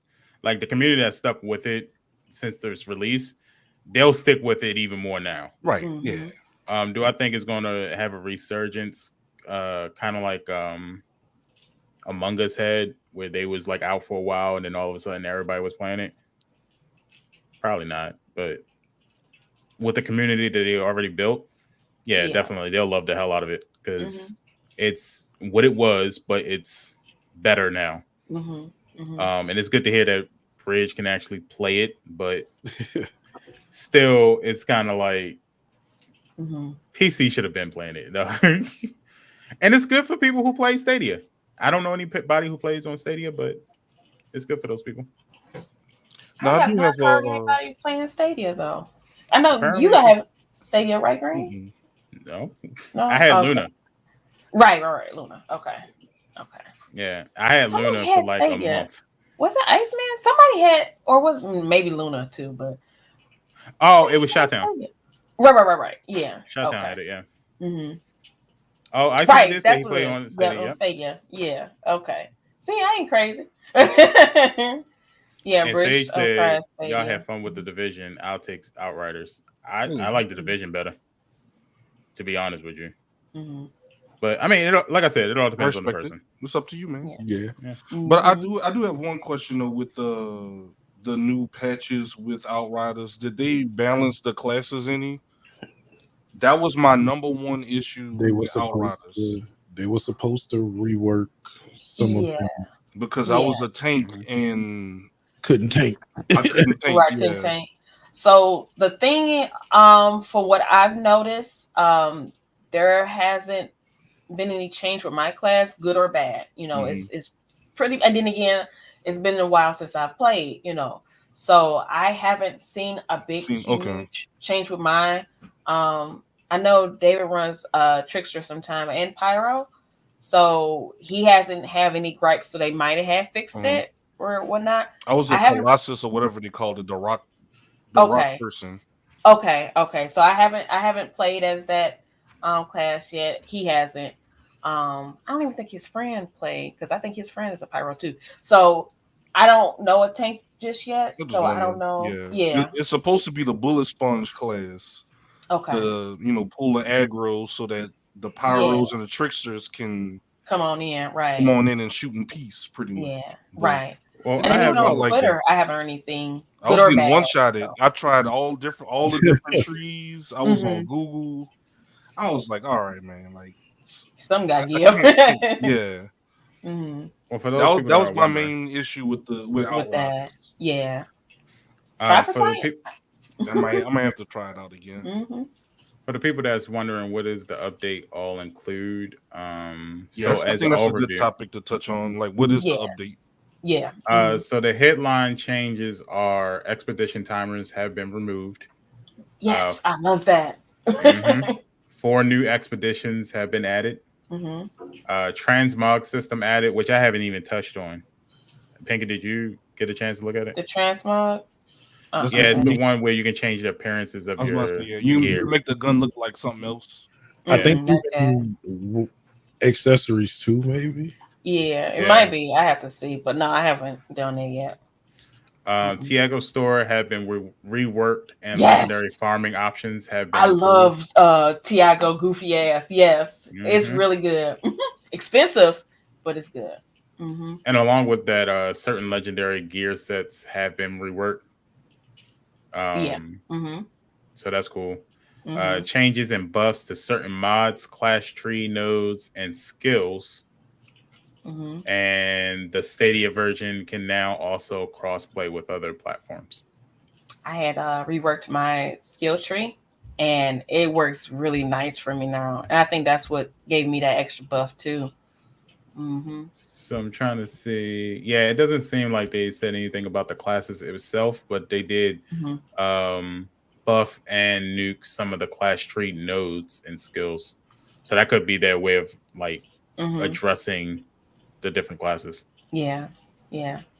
So, if you guys want to try it, she finally redid the class. I did. Skill tree. I did. So if you're an Outriders fan, you can go and check it out right now. The update is up, and the new expansion comes out in 2022. Yeah, I think January, but don't quote me. Don't quote me on that. Let me see. Oh, I already closed it. Never mind. Right, bye. Sometime next year. All right. Also, since we're talking about updates, y'all know me. I've been slandering Square Enix for the last 2 years because of this. And they finally announced that Spider-Man will be coming to the Avengers for PlayStation only, of course. Of course. But Square Enix, I'm not letting up on y'all. It shouldn't have took y'all 2 years. I pre-ordered this 2 years ago, and I'm just now getting it. All right, cool. So I think it's this week coming up.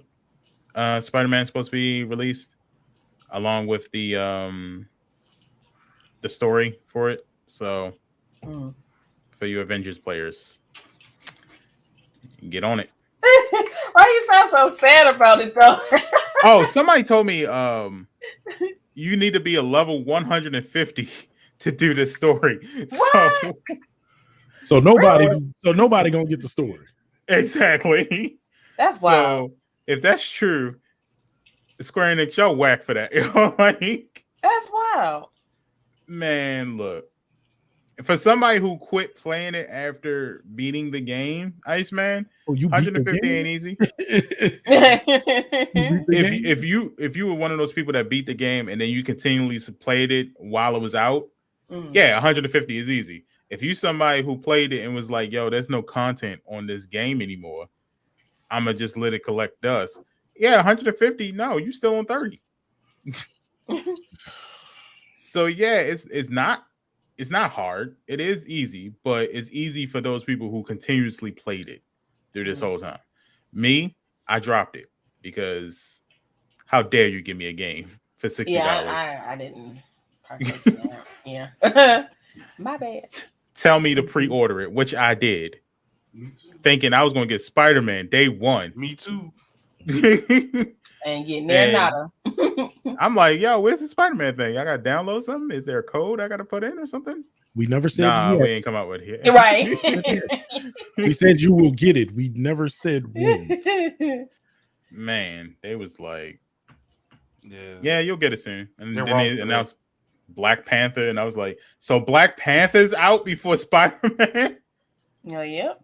It's like, Happy wow. Right.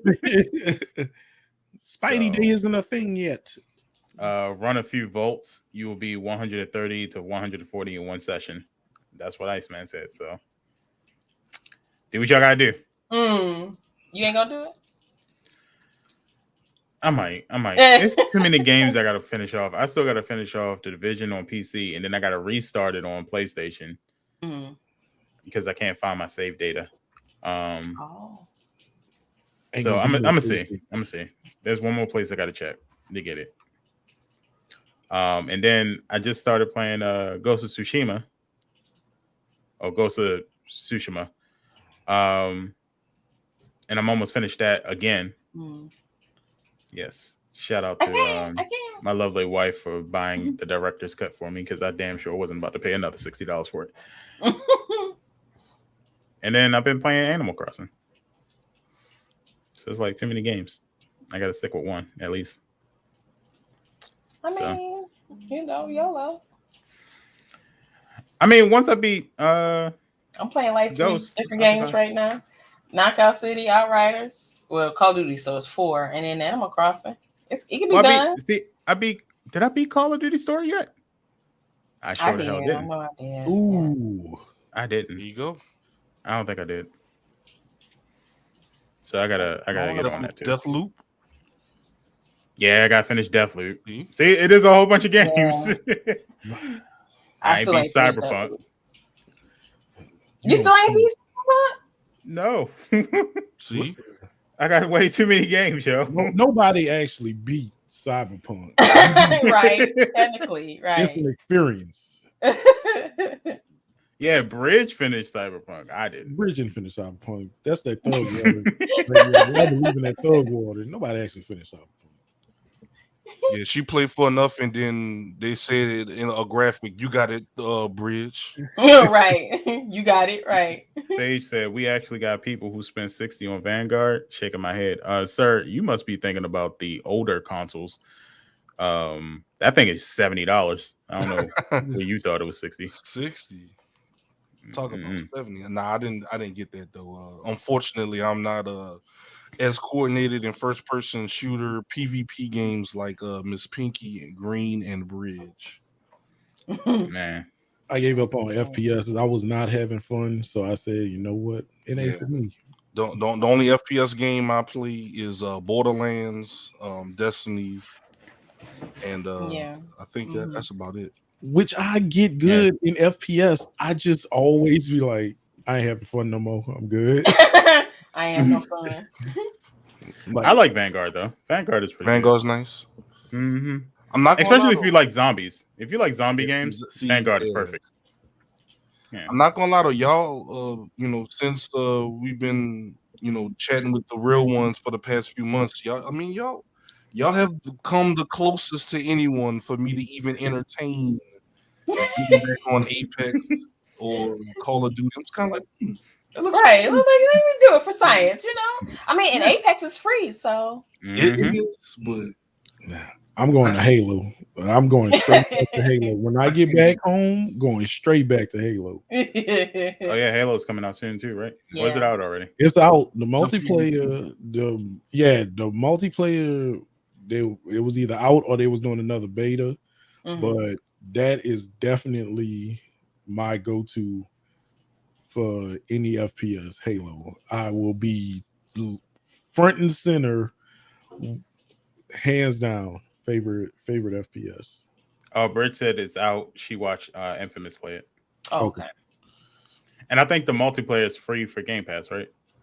Multiplayer is just free in general. They said it was going to be free multiplayer. You only pay for the story. Oh, okay. Oh, if that's the case, then we all got Halo. I ain't gonna lie, that's legit. I like how they did that. That's legit. Yeah. Yeah. Mm-hmm. So we all forgot about Battlefield, right? Mm-hmm. I told y'all. Man, Battlefield always, every time Battlefield come out, it does this where it's like, oh yeah, Battlefield, and then quiet. It's like, oh, Battlefield. Like people get excited about it a little bit, but then it kind of like, we got jets, we got tanks, we got buildings of destruction, mayhem. Let's get it, let's go. And you know what? The funny thing is, I have it for PC, but I'm not putting it on PC. See, your whole rig will blow up. Bridge says she's going to try it, but let me tell you, Bridge, because it lost its steam, it's correct. Because I said that was going to happen. I said, I don't know, because Call of Duty looks legit. And then the fact that Halo was right there, I was like, that's two sides of the coin right there. You got PlayStation people who's going to be playing Call of Duty. Vanguard, and then you got Halo and Battlefield community for Battlefield. Yeah. So yep. And the rest of those people that don't play those gonna be playing Apex. Yep. Exactly. Mm-hmm. So I was like, they're gonna get lost in the sauce. Yeah. But see, I don't think they promoted it good enough. Like Vanguard, they promoted and they had no choice because they announced it so late. Because usually we hear it by like May. Yeah, in the spring, early summer when they put it out, and then they'll do all the promotion in August, and then right before it come out, it's all this promotion, right? But since they came out so late, they was like, yeah, alpha, beta, alpha, beta. You know what I'm saying? the promotion, and then the testing of the servers with the beta and the alpha, and Vanguard did good, because I thought Vanguard was gonna get lost in the sauce. I really did. I told but you. Battlefield, they lacked their luster when it came to promotion, and the fact that it's a $70 game with no story. Yeah, that too. The disrespect to real games. Mm-hmm. But I guess the gaming community say they don't like stories. They want. I love stories. PvP. Because then wasn't there a few Call of Duties where they just didn't have a story? And they learned that lesson real quick. Yeah, they learned that. Yep. I complained about it. Black Ops 4. Yeah. That's 3. Was it 3 or 4? No, it was 4. It was 4. That's the one with the classes. Yep. That was the last Call of Duty I played. That was garbage. Yeah, they learned their lesson. They said, "Oh no, we can't do this no more, baby. This ain't it." That was horrible. That was the Call of Duty I decided, I'm gonna give Call of Duty a try again after taking a break since Modern Warfare 3. And then I was like, nope. Yeah, yeah. You got to have a story mode, because like Pinky always mentions, I remember me and Pinky used to get so upset when that PlayStation incident happened a couple years back, where we was offline for like 9 months. Yep. And we had nothing to play. We couldn't play multiplayer. Me and Pinky literally had to call everybody in our group and just sit there and just talk like for a couple hours, because it was today. Right. Because we couldn't get on the game. Yeah, it was horrible. It was horrible. Play every. But we literally found out that it wasn't even that long. It felt like 9 months, but it was actually about a month. Not for me. It was 9 months for me. That's crazy, though. I'm gonna look that up. Hold on. Yeah, I think it was shorter, man. I think it was about a month, but it felt like that long. Like that was trash. That was horrible. Sony had got hacked. Yeah. Yep. Mm-hmm. Shut the servers down. Mm-hmm. Was that 2016? Nah, that was before like that. 20. I was in college, so it had to be 2014. It had to be between. Let's see, about either 10 or 12 between that time. I'm gonna go with 12. Yeah, because I had Buddy already, and little girl wasn't born yet, so. I'm gonna look it up. Damn, it's been that long? Was like. Sheesh. We getting old. 2011? Yeah, it was 2011. Mm-hmm. 2011. Yeah. Yeah. I'm about to sell a cat. Anybody want to purchase a cat? $10. Pause. Nah, I'm cool. Pause. Pause. You have to specify on this platform before they be cat named Brownie. There you go. Bruce said, "Send him here and check your cash out." Because he at the door, all you hear is him flipping. I guess he's trying to push his toy up under the door, so all you do is you hear him flipping at the door. At least you don't see the pause. He's like, "Let me in." Right, try to. Brownie just be chilling. Yeah. Okay. Hold on. Let me mute myself so I can yell. Make it seem like he bad. Man, Brownie just be chilling. Well, moving on to the next story. It's that season again, where we. 'Tis the season to be jolly. And where we are supposed to appreciate all the games that came out. However, it seems like the Video Game Awards, or the Game Awards as they're being called now, decided that they want to be disrespectful as hell. Very. I looked at this. I was like, "Wait, hold up." I had to look at these calendar. Like, what are these people? This year? So I'm gonna go through some of the nominees, and I think it'd be cool if we all just gave our picks on who we think deserves those things. That's what I was thinking too. Yeah. So I'll do a couple. So let's do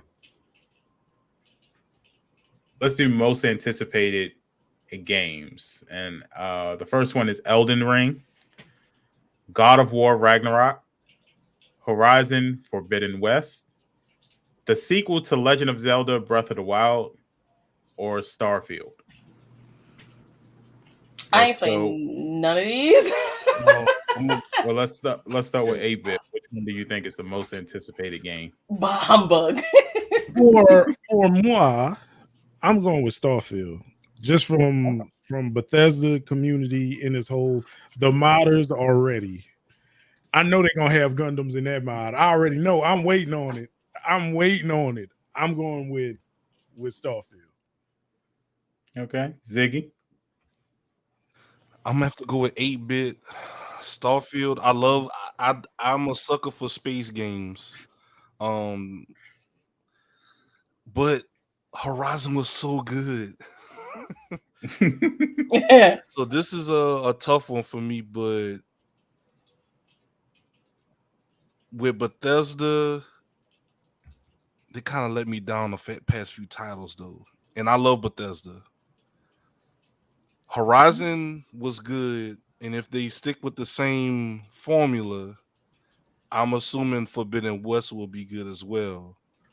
So for me, it will be Horizon with a closely edging out Starfield for me, just because of Bethesda's up and down recent track record. But it would have been Starfield, but for reasons, I'm gonna go with All right, I was playing both. Well, I have not played any of these games and haven't seen any gameplay from any of these games, so I don't want to vote. But you know how you're like, you know what? I'm gonna just vote for what I hear a whole lot about. So I'm gonna vote for who I hear a lot about. And I would say Horizon Forbidden West. Okay. You know when these games are supposed to drop, Green, by the way? We don't have a date for the sequel to Legend of Zelda because they don't even have a title for the sequel to Legend of Zelda. Horizon Forbidden West, I believe, comes out in February of next year. God of War, I believe, comes out either March or May. I do know it's an M month. I don't know about Starfield, and I don't know about Elden Ring either. But 3 of them at least come out the beginning of next year. Yeah, I've never played a God of War game. I've never played a Zelda game. So yeah, I know. Don't beat me up. I know. So I am looking forward to see Horizon though. I am. I've seen like You gotta get Pinky on God of War. I understand Zelda, but God of War. Yeah, I mean that's about it. boy. So but yeah, I've seen like, you know, what they talked about, you know, during the showcases and stuff like that. So I would say Horizon for me. But yeah, will I play it? It is probably not. Probably not. Okay. And by the way, you guys can go to the Game Awards and you can actually vote for each category as well yourself. So you can put in your vote. Categories all together in the Do I have? Does it look like 30 categories? Yeah, it's about 30. Yeah. So my pick out of all of this, it was kind of hard because I was like, I have to think as a gamer, which one has been getting the most. And my top 3 was God of War, Horizon, and Zelda. Because I think Zelda is one of those games that people have been asking for a lot. Horizon is a game that a lot of PlayStation players have been asking for a lot ever since the very first one. But I think God of War has been more over than those two. So I'm gonna say God of War. It's been the forefront as of recent, especially when they were like, something happened with the Thor model that everybody was talking about. Like, yeah, this is Thor. Yes, it was been very forefront of the 3 games. Because they've been so some people who don't know actual mythology, Norse mythology, they didn't like the way that Thor was portrayed in the previews of God of War. However, if you actually know Thor was a mythology guy, it was very accurate. Like it was Thor was a chunky guy. He was not a They probably was going, you know, the male stature, He-Man, you know. It was going by Marvel. Right. Thanos. Yeah, I was trying not to say Marvel without saying Marvel, but yeah.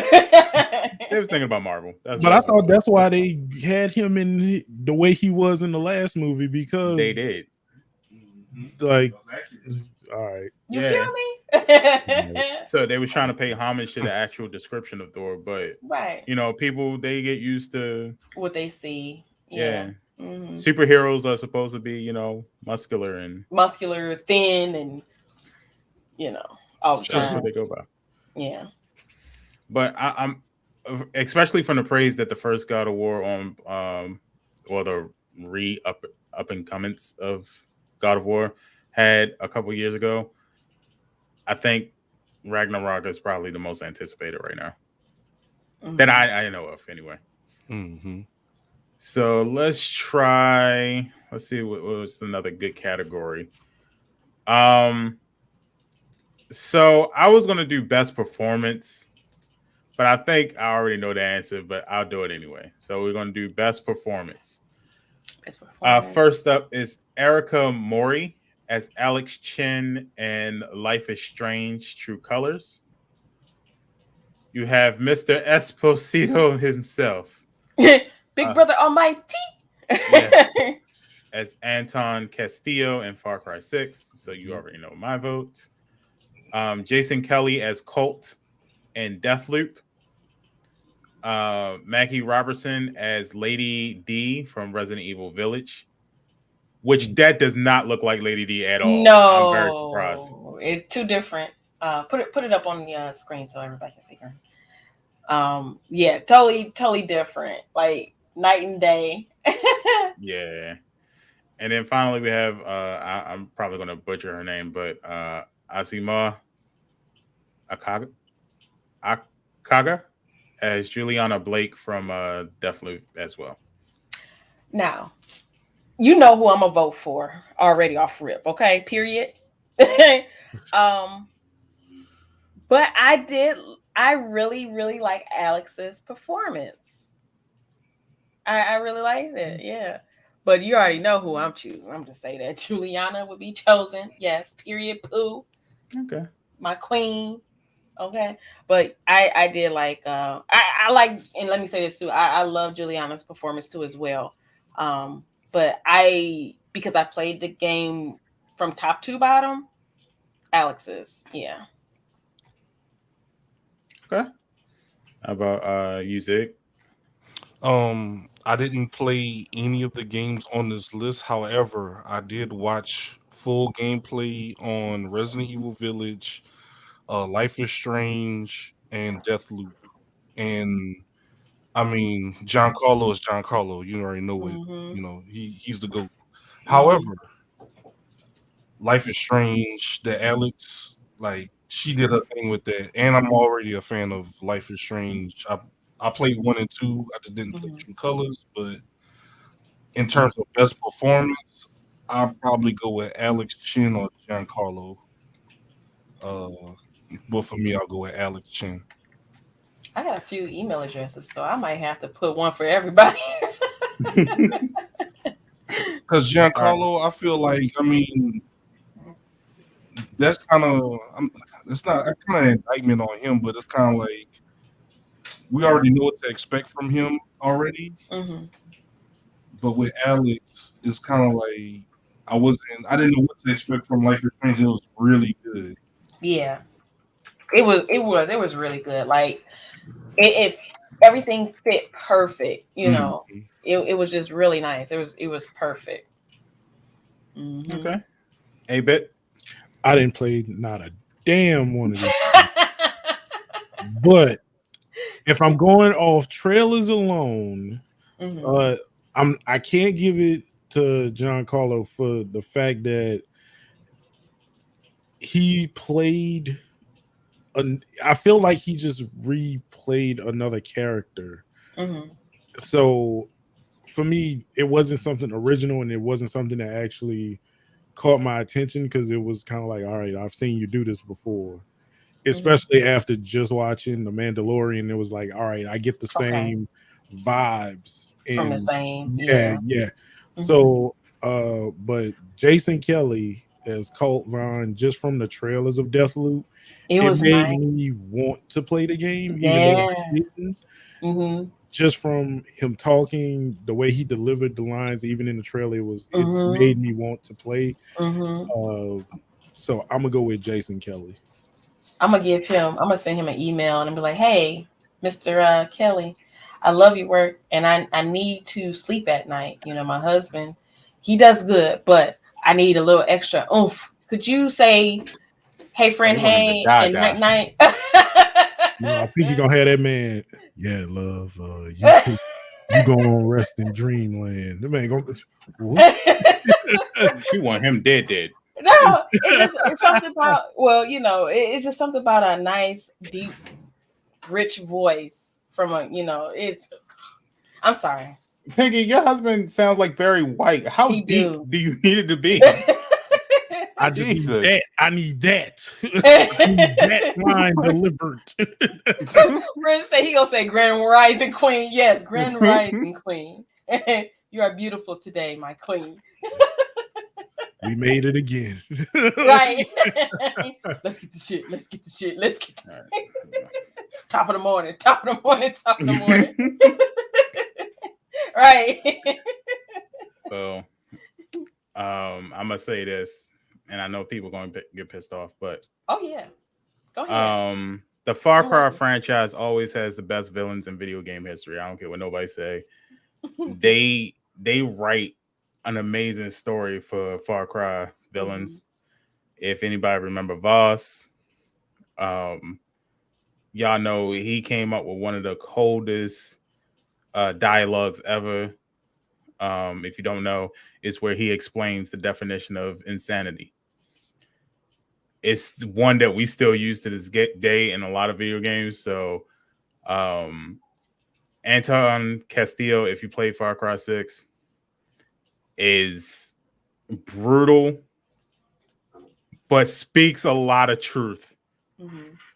And whoever wrote for him did a really good job. They probably messed it up for a lot of other people because I didn't even need dialogue for any other character in that game. All I needed it for was Anton Castillo. And I can't wait to see the DLC where they say, like, if you thought you know him, then Sally mistaken. Apparently he goes even deeper. So my vote is for Mr. Brother Almighty. I've for seen him in Anton. person. It was kind of cool. I was like, oh, I don't want to try to take a picture, but everybody was in the way, you know, so I couldn't really take it like I want to. But just seeing him, I'm like, that's Big Brother Almighty. Y'all know him as Mr. Anton from Far Cry. I know him on school days. But just sitting there, and he was, you know, he was nice, smiling, you know, he was approachable and stuff like that. So, yeah, it was dope. It was dope. Yeah, I can put that on my little resume. I'm definitely voting for him. and that's, I'm not saying like, how can I put this nicely? This is about as much color in a category as we're going to get. Yes, to, so. Diversity. You feel me? I'm just putting it was there. Nice. So. It's nice to see that little line up there. So let's see. We're gonna go. Let's do 3 more, and then we'll do that. Let's get to. You know what? Just to prove a point. Best actor. Best. Let's do best action and adventure game. Action and Your adventure. choices are Yeah. Marvel's Guardians of the Galaxy, Metroid Dread, Psychonauts 2, Ratchet and Clank Rift Apart, and Resident Evil Village. 8-bit, what is your choice? Wait a minute. Is Resident Evil Village an action adventure? I suspense. Right, suspense. So now you see the beginnings of my points. Yeah, like, because even the lineup, you know, as we see it right here, it don't even fit. Yeah, I agree. I just, man, Monster Hunter Rise should have been right here. Yeah, I agree. I haven't played it, but you know, I've seen other content creators, and you know, even my friends play it too. So I agree. Yeah. I'm gonna go with Psychonauts just because Metroid Dread I can't even justify. You know what? Yeah, a bit like I haven't. Me personally, I thought it was gonna be a big thing because we've been waiting on it, right? You know, and trash. that does not look appealing.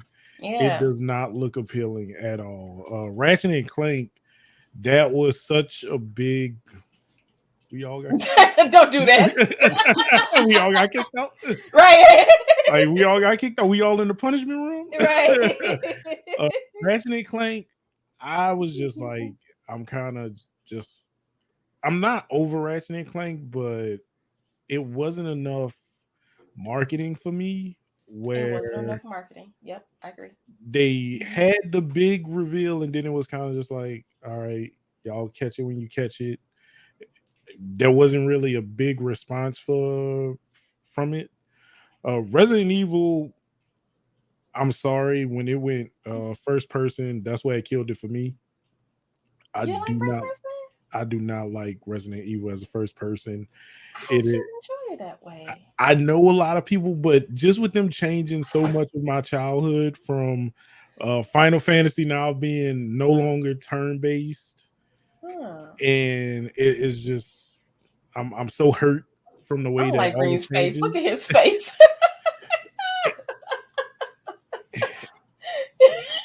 And Guardians just ain't doing it for me. I'm sorry. I love Marvel, but Guardians is just not it for me. But Psychonauts has always held it down, and they kept it true to the actual game. So I'm going with Psychonauts too. Okay. Zig? I'll go with Ratchet and Clank. It is very visually appealing. Like what A-Bit said, Metroid for me is not visually appealing. Very disappointed. The action is pretty good. The story is pretty good. Gameplay is pretty good. Resident Evil Village, I feel, is only popular because of Miss D or Lady D, whatever her name is. That's all people talk about. Like, no one talks about the story of Resident Evil. Nobody talks about the action. Like, oh man, this scene was all the boobs. I'm like, calm down. You don't care about that baby, right? Look at the book. I'm like, once again, I asked the question: why are y'all so horny? Right? Not that serious.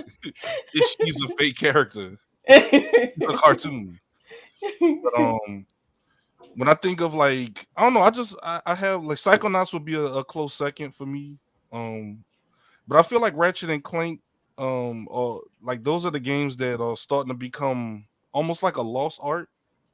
And I feel I was really happy that they was able to bring one back. Yeah, Ratchet and Clank. Sometimes like a good platformer. Yeah, that's not Mario. Right. That's true. And that's the first thing we think about is Mario when it comes to platformers. But my vote, just because, well, ditto to everything that Z said. So I'm going to say Ratchet and Clank is real as well. Unless you date a cosplayer, then that's real life. With Lady D, yeah. You know what? I should cosplay. Ratchet and Clank. Resident Evil is like one of these things. It's not like the other. So I'm not even going to look at Resident Evil for this particular category at all. So yeah, my last and final answer will be definitely Ratchet and Clank. That game to me is very near and dear to my heart, even though I haven't like played it. Buddy played it, and that was one of his favorite games when he was much younger. And he really, really, really liked Ratchet. They even named the family dog Clank after Ratchet and Clank. So definitely Ratchet and Clank. Yeah. All right. My choice was Ratchet and Clank for these reasons. Like a lot of people said, Resident Evil doesn't fit this category. I haven't seen Psychonauts 2, haven't heard anything about Psychonauts 2. I don't even know when it came out. I know it's on the Xbox Game Pass, but that's about all I know. Metroid Dread, I saw a lot of people playing, and it seems like a good game, but just not for me. And Marvel's The Guardians of the Galaxy just came out, so I don't even know why that's on this list. It's no way anybody beat that game already. You'd be surprised. And right, you'd be surprised. I can't imagine why that game is on here. Other than, like 8-Bit said, someone paid. Mm-hmm. I'm not saying that it's not a good game, and I'm not saying that it doesn't have the qualities to be the best action adventure. I'm just saying they didn't let enough time for everybody to find out how good it was. Mm-hmm. And that's an issue with me. Because especially if you're having people vote for it, then why would you put a game that a lot of people probably didn't even get yet? Because you already know. When did it come out? Like 2 weeks ago? I was about to say, last week. But yeah, that sounds about right. Yeah. So it's like, ain't nobody, come on. And Resident Evil, I'll be completely honest, it's not as great as everybody, as the community keeps saying it is. Mm-hmm. They like it because it's a Resident Evil game and it's for nostalgia purposes. But when you think about the story itself, that story is horrible. Like, when you think about the logic behind the whole thing, same thing as 7. It's whack. Nobody care about that baby. The last good Resident Evil was 5 when they killed Wesker. That was me and 8-Bit played that constantly, religiously, co-op. Like that was the last time I had fun playing Resident Evil. I forgot which one David played, and that was like me watching something. That was my favorite. I forgot. Damn, what was that? Because which one I played, y'all? I played 7, right? Yeah, Biohazard? 7. Yeah. Okay, so maybe it was 5. It might have been 5 or 6. Who are the characters in it? I know. Only thing I can remember. Was you killing black people? Was he killing black people? No, he was killing zombies, and it was like real long. These were long people with long legs and stuff coming through windows. It might have been 4. Was it 4? Yeah, and they had like tribal.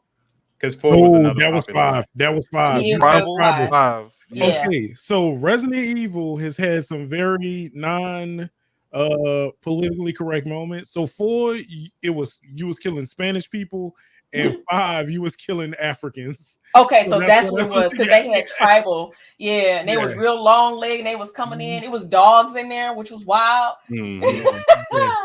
That what I like. That was really good one. All right. So next up,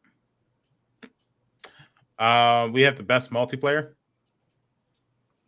So best multiplayer. You already know my answer. Again. Go ahead and show it. Show Back for Blood. Knockout City. Ooh, this is actually a tough category. It Takes Two. Monster Hunter Rise. New World by Amazon Games. And Valheim. I'm like you. I like how you situated that. And my Amazon Games. Well, let's start with let's switch it up. Pink. Miss Pink. You already know. Take it away. I'm definitely gonna say Knockout City. Y'all know I played it through and through. It's inclusive as well. The characters are very much inclusive. Anybody can play this. This is very, very user friendly, if you will. It's simple. They just now implemented the battle pass system, and this is what, season 2 or getting towards like the end of season 2. Yeah, they started, so they just now implementing that. They have events, with the holidays and stuff like that.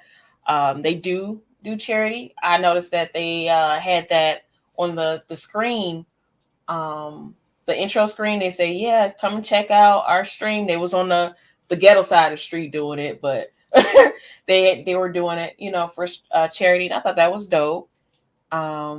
it's very colorful, very colorful. And like I said, anybody can play this, young or old can play this. So I all around, I would say yes, Knockout City. Second runner up would be Back for Blood for me. Okay. All right, a bit. Okay, so I played 4 out of these 6 games. Back for Blood, I can't really speak on, as well as Monster Hunter Rise. It Takes Two. If you playing as a dude, it is not a fun game. Really? Yeah. So the female character gets to do a little bit more fun stuff compared to the male character. Where I played as the male character, and I always just felt like a tag along.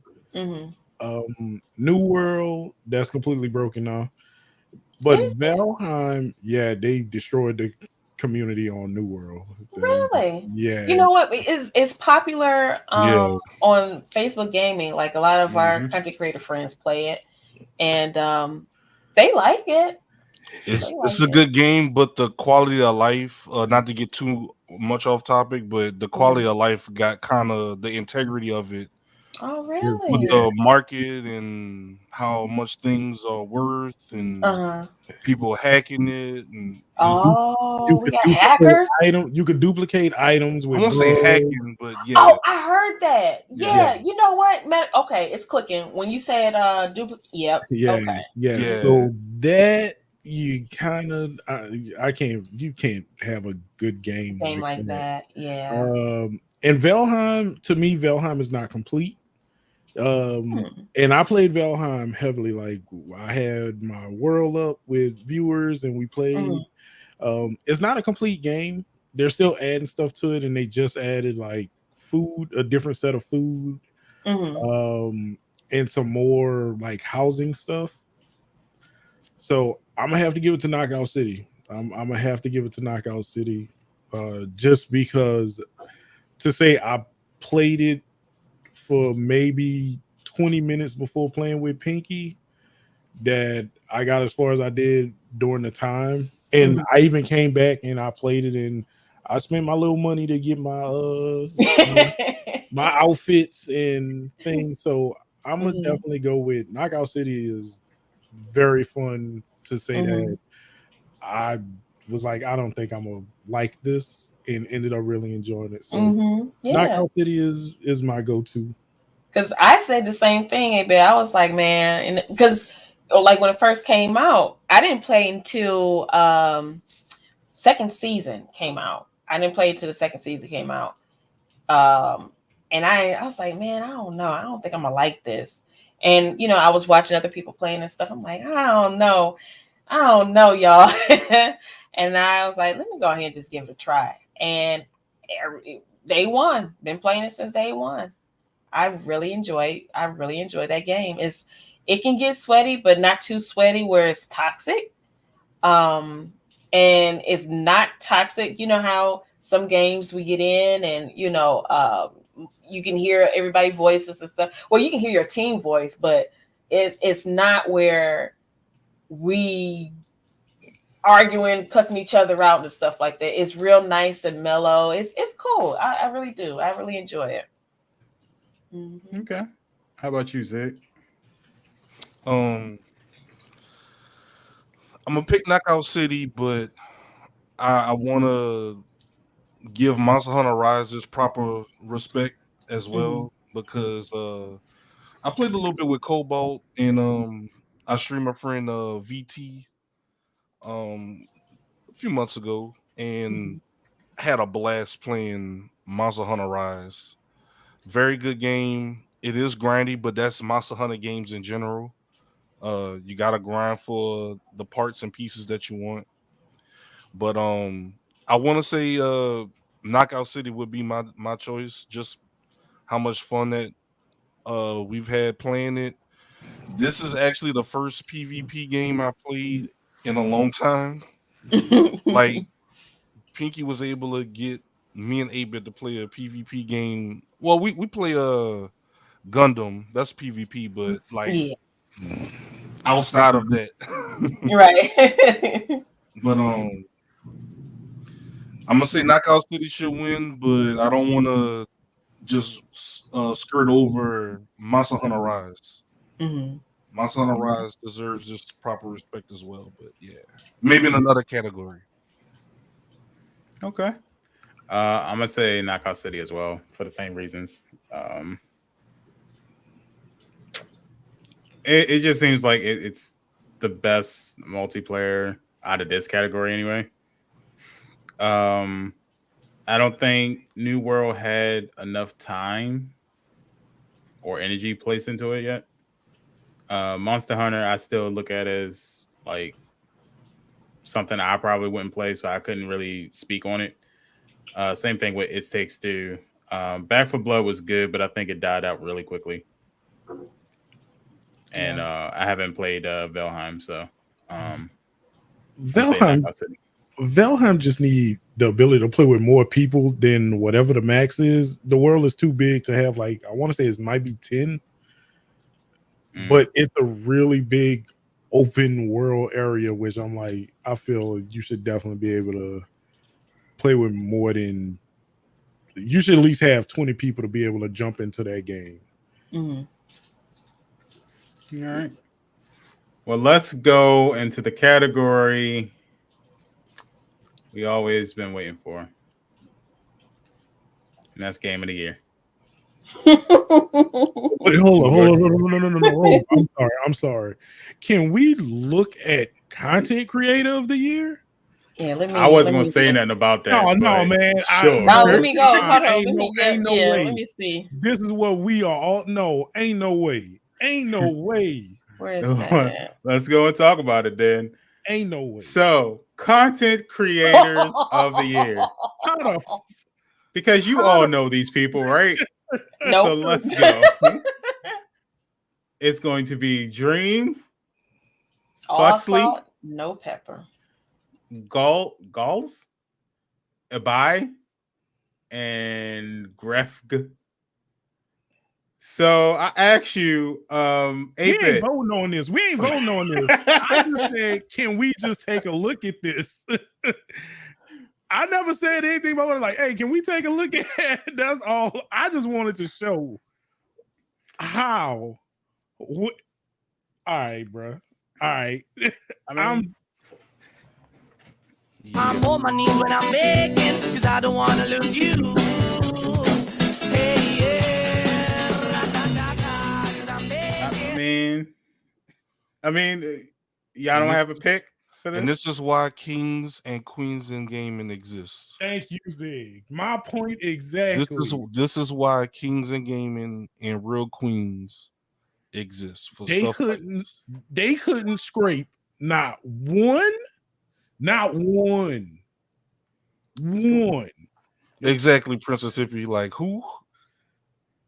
I didn't even know these people existed, and I'm not saying like one or two. I'm saying all of them. I didn't even, like. I would have been honestly less shocked if they put like at least Dr. Disrespect. I would have been like, oh, okay. They had people to put that him we kind of heard, right? Yeah. I know of Dream. Put a ninja in there or something. I know of Dream. Dream is a very popular Minecraft role play. Like they have a whole storyline with their Minecraft server role play going on, and they got very popular due to some story or some reset that they're doing with their Minecraft world. That's the only way I know of Dreams. But oh yeah, because Drake became Twitter what you call it? Not verified. What is this called? Trending. I'm sorry. Twitter. Trending. Yeah. They whole Minecraft role play, and that's the only reason I know Dream. The rest of this, I have no idea or clue. But this is the thing. That's why I'm so hung up on us having our own, because of stuff like this. You know what I'm saying? It's good to be a part of this, be, having awards and getting, flowers from the big time. But our stuff matter too. You know what I'm saying? We can create our own video game awards and stuff. That's what I was about to say. How about a Real Ones award show? Yeah. The BET. The Real Ones end of year awards. Well, if you wanted to know who picked these choices of the categories, let's look at some of the companies. We got Engadget, Entertainment Weekly. Why are they speaking on anything video game? Why is Entertainment Weekly in this? Because it's starting, video games or the gaming industry period is starting to seep into the mainstream. But they should have no talk. They shouldn't have any kind of word. They don't do gaming exclusively. They're starting so they're not deep into it. Right. My grandson plays games. We can do Games Radar, Game Informer, GameSpot. So basically all the people that get paid to tell you, hey, this game is amazing, but it ends up being trash. IGN, LA Times, Newsweek, PC Gamer, PC Gamer, Polygon, Screen Rant. I thought they do just movies. That's what I'm saying. Why are we here? Vice, like Wired, The Verge, and then in the UK, What Culture. I've heard. I've heard of What Culture. Yeah, because they do wrestling too. I think they do wrestling, comic books, and gaming. So I give them What Culture. The Guardian, Gaming Bible. I heard of Gaming Bible. Yeah. I have no clue who these people are from Argentina, but they're all geek or nerd related, so that's fine. Same thing with Australia. I have no clue what they are. Power Unlimited, Brazil. Every time I hear Brazil, I think of Vin Diesel. Just automatically now. Brazil. Right, Brazil. Why is China in this? Didn't they ban certain games from him? You'd be surprised. They still want to. They toenailing something. So I'm trying to see if there's any other people we know. I thought that was Dodge for 2 seconds. I think that's it. That looks like it. Everything else is like they're like a out of this country. Why they stole the Popeye symbol with the orange R? Go back up. Yeah. Right here. Hey, look. Love those games from the Philippines. Well, you know, those are the people who pick these games, and if you notice, all of them are very safe. Oh yeah, if you know what I mean, they're safe choices. None of them are like GTA realm type of games. They're all like kid-friendly games. So now the moment you all been waiting for, Game of the Year. First up is Deathloop, bruh. It Takes Two.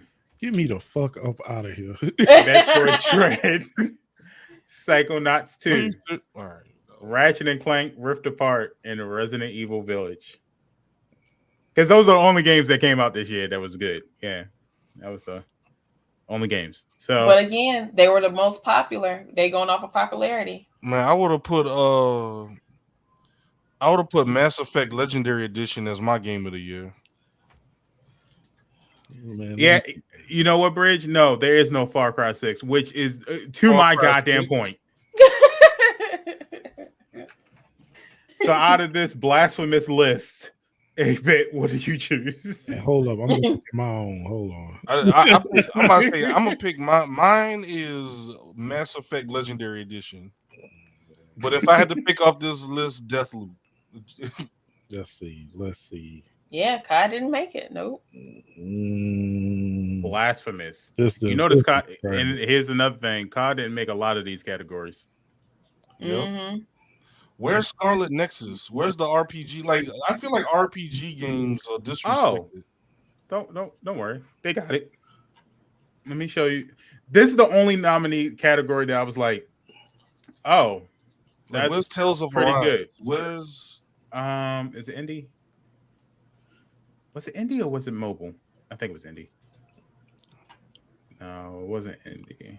Which one are you looking for? I'm trying to find the one that was in Scarlet. Is it best role playing on the third row? Let me see. Role playing. It was because I believe, so that's the list. Look at that. This is a good list. I have no problem with this list. Oh, Cyberpunk is on here. Best role playing. Yeah, because I mean, it was role playing. Yeah. Monster Hunter Rise. No, because that didn't come out last year. No, it came out this year. Oh no, I'm sorry. Wait, no, it didn't. Did it? Yeah, it did. Came out like February. It was like literally at the beginning. Because they moved it. Yep, you're right. Mm-hmm. Yeah. Because I could have sworn it came out December of last year though. But they moved it, right? I remember they moved it up. Okay. Oh, you was planning Christmas? Yeah, that's what I'm saying. Like, unless they're trying to say that because it came out after the Game Awards last year, it counts. that it should be, yeah. That could be it. Hey. Iceman, Monster Hunter is actually listed as an action RPG. Mm-hmm. Yeah. If you there was one. Yeah, technical purposes. So technically it's RPG. Okay. Kobo, we trying to figure that out now. What was that game that came out, Green? We were just talking about Avengers. Megami? Yeah, Avengers. Yeah. Yeah, that wasn't on there. No, I'm talking about for it was a game that been out for a week and it ended up magically on Guardians. Oh, yeah, Guardians. Yeah, that's Guardians. what it was. Yeah. Okay. Maybe it was I'm going with my own personal pick, Little Nightmares 2. I thoroughly enjoyed that game. It was good. It was to the point. Very friendly for me. But yeah. Lost for words. This was trash.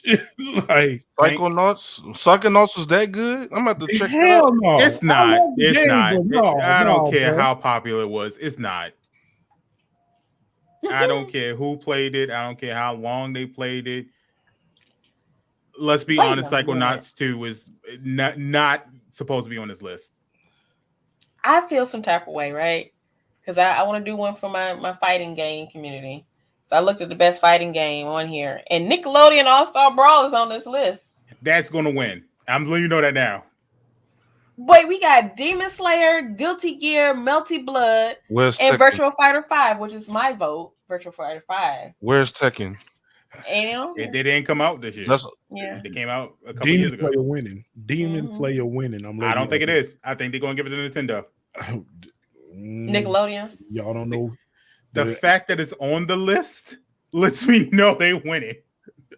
Demon Slayer sold out like #1 anime movie in Japan. They find out that this is on the list, them boys coming. That thing gonna be singing. You silly. All I'm saying is we saw the list of people who put this game on juries.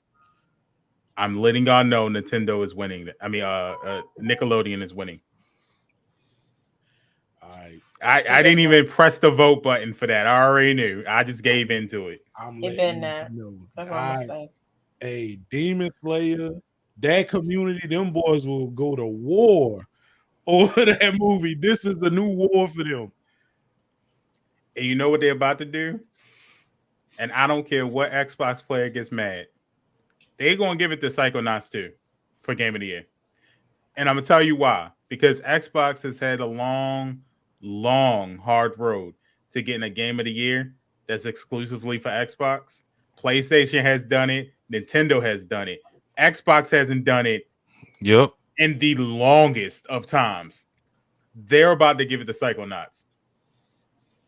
Even though the other 5 games on this list are better than Psychonauts, they're going to give it to Psychonauts too. Buck Snacks. Right. Where's Buck Snacks? Yeah, where's Buck Snacks? Buck Snacks. Buck Snacks has got to be better than Psychonauts 2. I haven't even played it, but I know for a fact. Buck Snacks is it's like Pokemon Snap. I played a little bit of it when I first got my PlayStation. Where's the Pokemon games? Hey, I was just about to bring that up. So if you go to Best Family, Nintendo gonna win regardless. Nintendo is gonna win. Let me look. You said Best Family is Nintendo. Yeah, there's only one that's not Nintendo. It Takes Two. Yeah. Yeah. So you know Nintendo taking it. Yeah, they fine with it. They like 4 out of the 5 is us, so we're fine.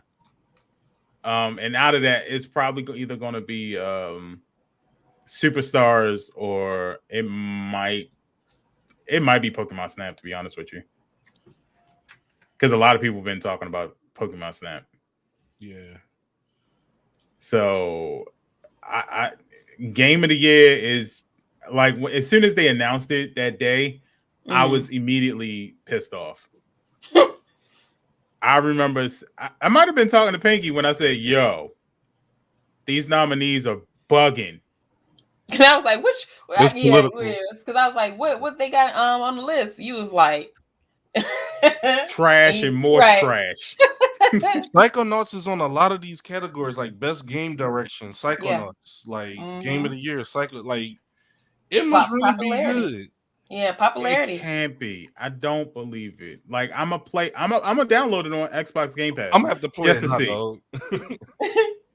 I'm gonna just go just to see, because I have no doubt in my mind that Ratchet and Clank is a good game. I played it, so I know for a fact that it's a good game. Resident Evil Village is probably good, but it's probably not deserving of Game of the Year. No. Same thing with Metroid Dread. And how the hell is Deathloop on this, but Far Cry isn't? I don't even understand how that's possible. Popularity. A roadmap. Deathloop is in a lot of categories too. Yeah, I'm even looking at best action game. They got Back 4 Blood, Chivalry 2, Deathloop, Far Cry 6, and Returnal. So I'm not understanding how Deathloop made this category, but Far Cry didn't make this category. And why is It Takes Two on this?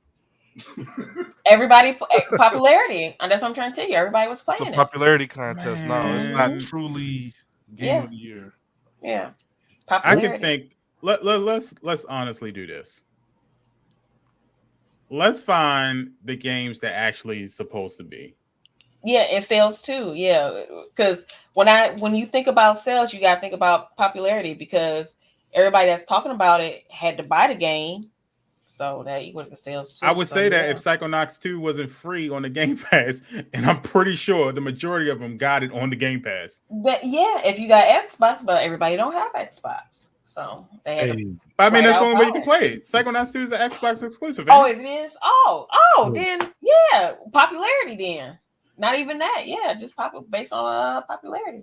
Shout out to Boyfriend Dungeon for games for impact. That is my vote. I low-key love that game. I think Genshin Impact should have been on this list, but that's just me. When do the awards come out? Because I'll be streaming this.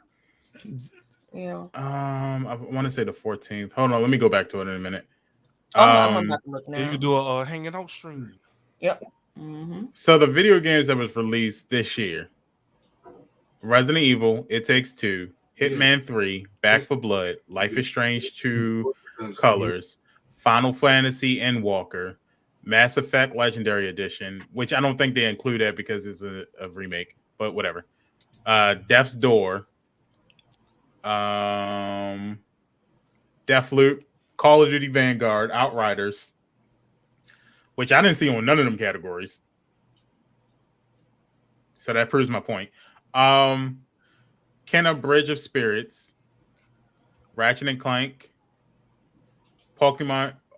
Did Pokemon the new Pokemon games come out already? Yeah, Brilliant and Pearl. Brilliant and like a few days ago. Yeah. Okay. Not 2 That's days probably why ago, then. maybe 3 days ago.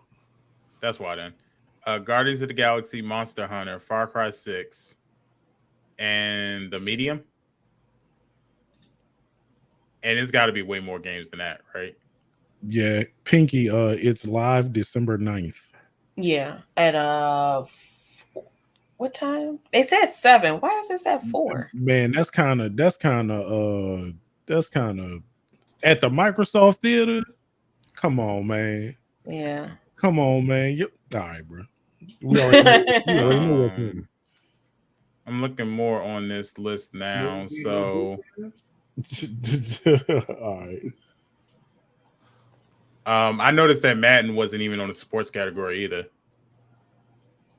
Madden or NBA 2K. Hey, there's a reason Madden wasn't even on that game. You saw the bugs in that, dog. You saw the bugs in Madden. Day one, but 2K wasn't even in that. I thought 2K would have been in there too, but I don't know about 2K, but Madden was atrocious this year. People were getting refunds for digitally purchased games. You know how hard it is to get a refund on a game you purchased digitally. They were honoring refunds. That's how bad Madden was. That's wild. Hey. But you know what? Again, going back, some of my streamer friends on Facebook Gaming, they play Madden. They like it. They playing it. But Madden's one of those games where if you want to play a football game, you want to get your football fix. That's it. It ain't it. Same thing for 2K. You want to play a basketball game? I love basketball games. I love NBA Live. I don't know why they won't come out with another one. Exactly. Hurts my feelings every time I think about it. Like 2K isn't bad, but it was better when Live was out. Because they had competition. Yeah. Mm-hmm. All I'm saying is this list sucks. Immortals Phoenix Rising came. Why are we talking about Psychonauts 2? Why are we here? I am literally looking at this list like, yo, these games all came out. You know what, anticipated games. You know what, Green? They're released. We are falling into the trap that they want. They put Psychonauts 2 in all these categories, so we could be like, WTF? Is it like what the hell is Psychonauts? We're gonna go play it. That's what they want.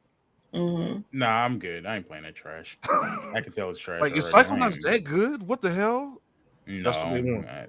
They paid for it. I don't believe it. Pay to win. I don't believe it. Anyway, I'm not voting for any of those games on that category except for Deathloop. I voted for Deathloop. Yeah, and that's the only thing I can honestly vote for out of that category. And for honorable mention, best community support, I put Final Fantasy 14. Very good community support. Yes. Especially for MMOs. They actually listen to, what their consumers are wanting. They try to accommodate everybody. I know Cobalt plays it religiously along with us. He can attest to that as well. So just want to throw that out there. I'm gonna just put this out there. Genshin Impact was on the list for best mobile game. And that should definitely win. Pokemon Unite. I'm going with Genshin Impact on that one. I still got to play some more. I that's a fun game. I like Pokemon Unite. Hold on, sorry. Yeah, make sure y'all check out the Video Game Awards. The link was in the chat. You can vote for your own out of all 30 categories. None of that. And you can be just as pissed off and angry as the rest of us. Right. Join the club. But something on a lighter note. Holiday season is approaching us. If you didn't start your holiday shopping, why not? You should be getting that thing done. Now, please. By humbug. So our very favorite producer, Miss K.R. Bridge, has come together with this year's holiday sales. We're gonna be doing this every week until the holidays are over. So this week, some of the deals that we see: Game of the Year, Far Cry 6. You can get it at Walmart for $35. You can get it at Amazon for $40. You can get it at Best Buy for $40. And these are for all platforms. Back for Blood is at Walmart for $40, but will be $25 starting Monday. You can get it Back for Blood at Amazon, Best Buy, and GameStop, all for $40 as well. And then maybe you like a little bit of extreme sports, so you want to get Riders Republic.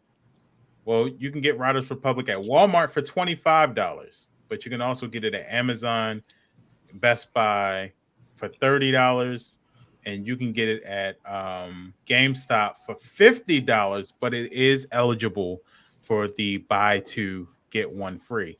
If you don't know what that is, basically you buy 2 used games and get one and to you me. get one of them free. And they do got some Right. good games on them. Are they on Steam? For these deals, no.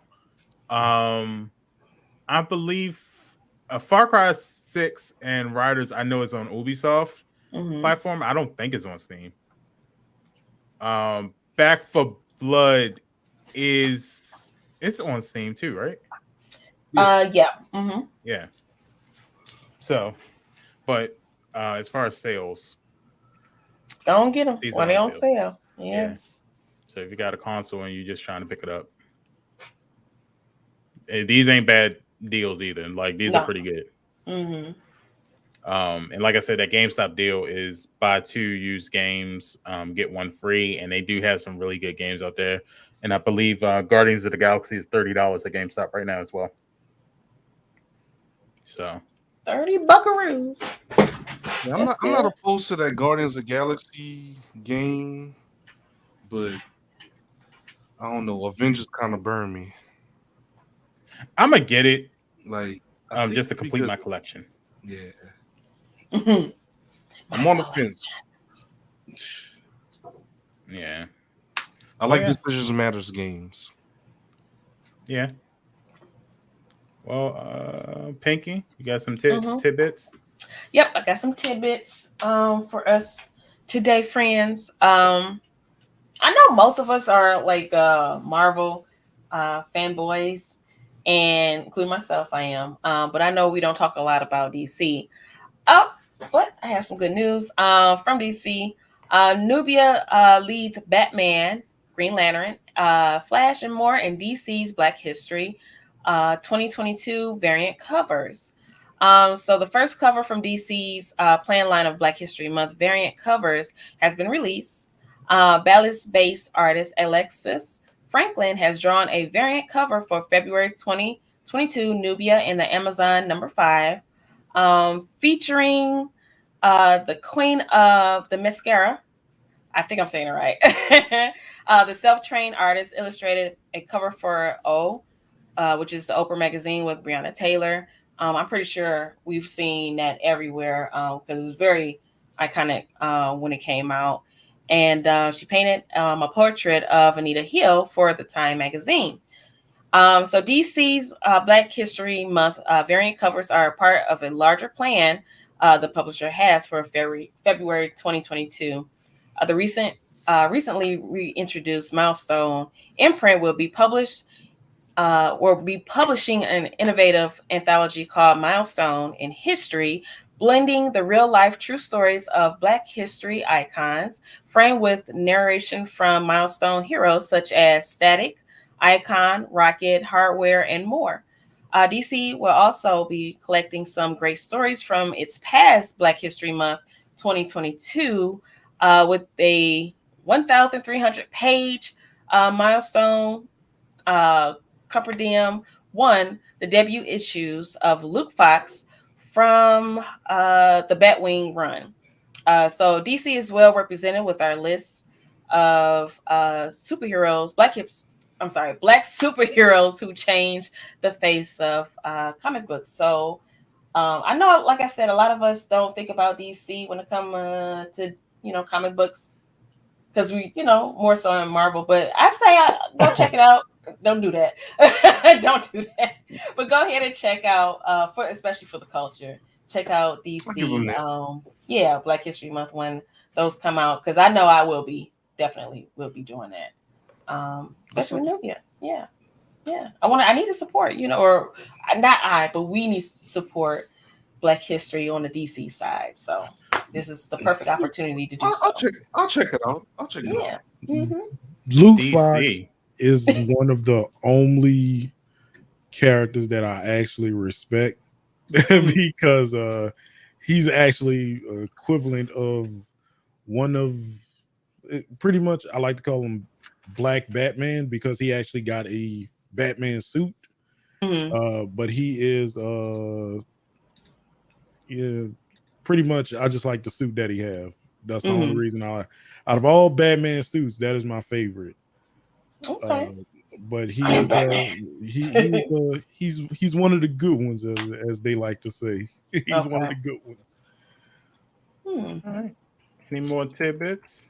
No, that's it that I have. I know that we all heard it was the hot topic. What was that? Was it Thursday?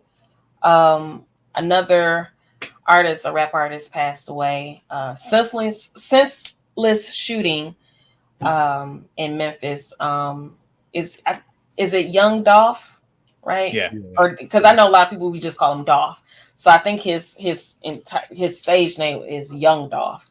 So peace and blessings and love and healing to his family. He was different. He was very much different, like with Nipsey and a lot of other artists that were, was like, look, this is what we do, but we need to buy land, we need to, get our finances, grow our businesses, be owners, and he was real big on entrepreneurship and stuff like that. Support the school in the community. Yeah, he did a lot of charity. Yeah, he did, especially for his community. And sadly said he lost his life. Which still boggles my mind. How it went down or whatever, but I don't know the whole story or even how this happened because it's a street thing. Don't nobody say nothing, but yeah, just hug your family a little tight, a little tighter. Say loving words because you never know. You never know what's going to happen. Tomorrow's not always promised to us. So, but yeah, peace and blessings and sending love and comfort to the family. His wife and his children. He wasn't, like I said, he was a family man. He was built different, than a lot of these artists out here. Or I don't even know if you can call them artists, but you know what I'm saying. Yeah. But yeah, so that's it. That's all my little tidbits I have. All right. Yeah, make sure you check out RealOnesGaming.com. Also, make sure you check out Real Ones Gaming on Spotify as well for the Real Ones Gaming Network. And make sure you check out RealOnesGamingShop.com for the new merch. Kings and Gaming, Real Ones Gaming downstairs. I don't know where Pinky's Beer is, but it's downstairs, literally. In the hamper. Yeah. So I actually got my hoodie in here too. I should pull that out. Yeah. So make sure y'all check out those as well.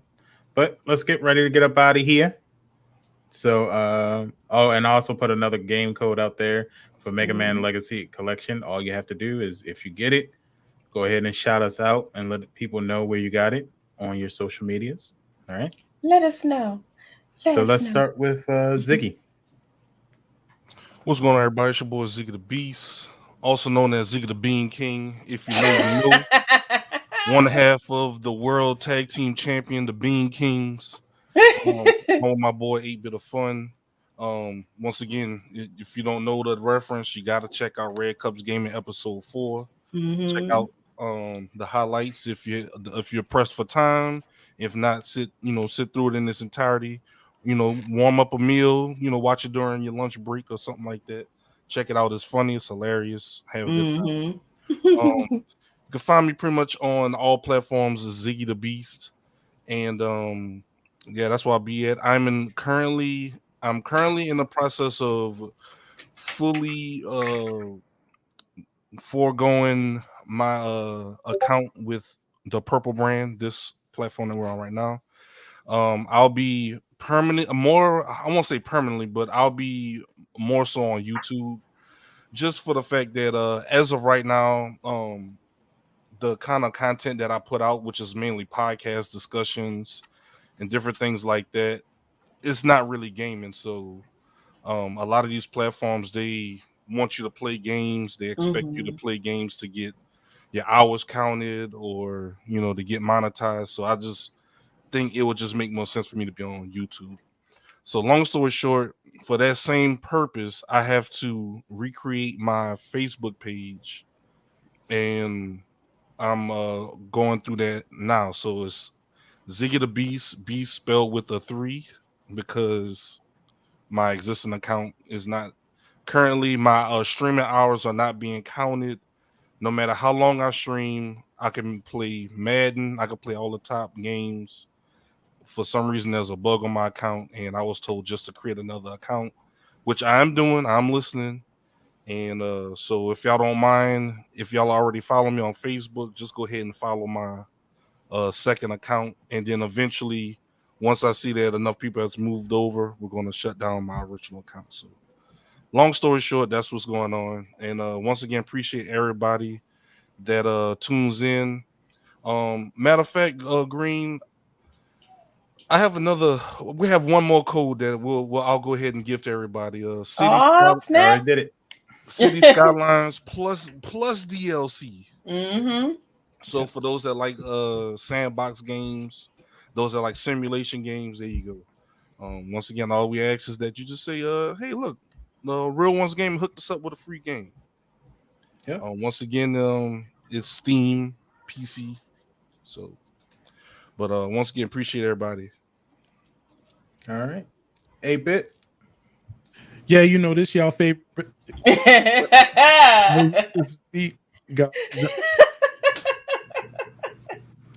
All right, I'm just playing. I'm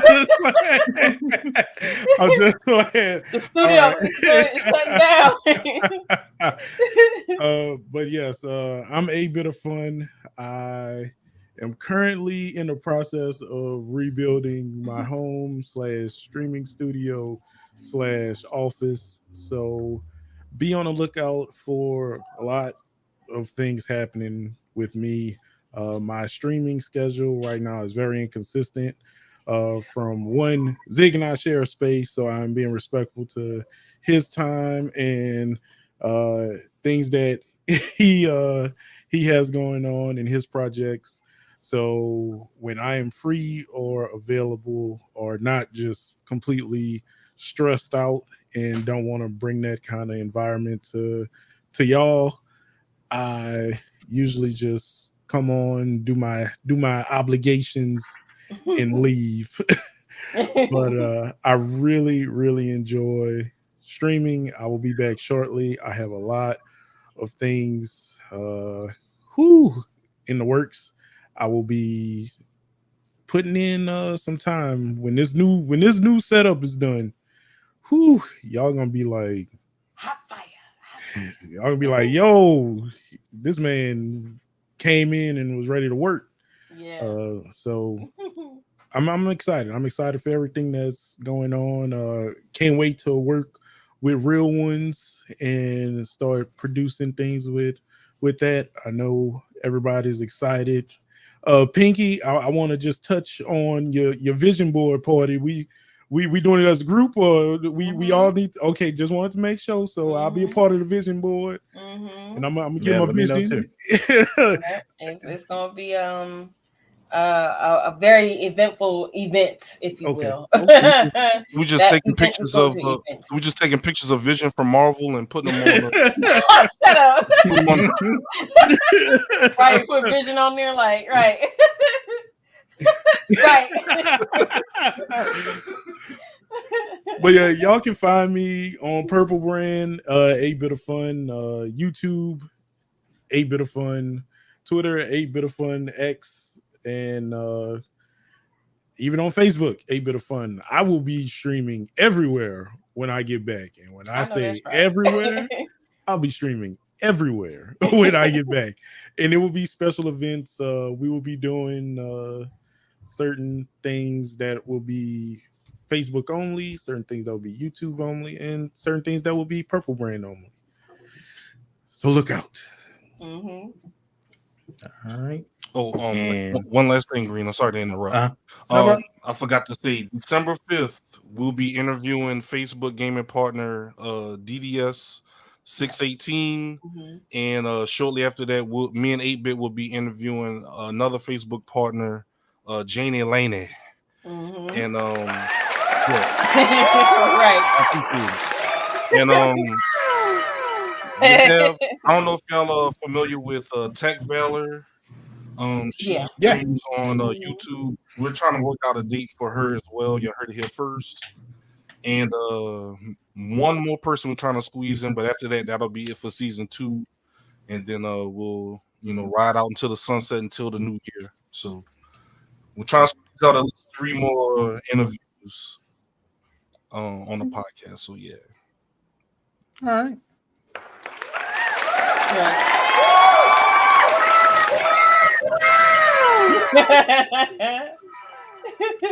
All right, Miss Pinky 313, ruler of the Pandora. You so silly. Thank you, friends, again for another awesome podcast. I will be streaming today. It'll be, I know, after 5 o'clock. We're gonna do that. We're gonna play some Outriders. Yes, I need to grind some more on there. I do. Let me pull out my calendar real quick. I do, like I said, Red Cups and Games is going to be next month, December 10th. So make sure you have that. And I know we mentioned about the vision board party. So I want everybody to be a part of that. That's going to be awesome. And that's going to be on the 29th of December, which is a Tuesday. Do I have any? I don't have any podcasts, outside of this, any podcasts or anything lined up after this. So if it comes up, of course, I'll let everybody know what had happened.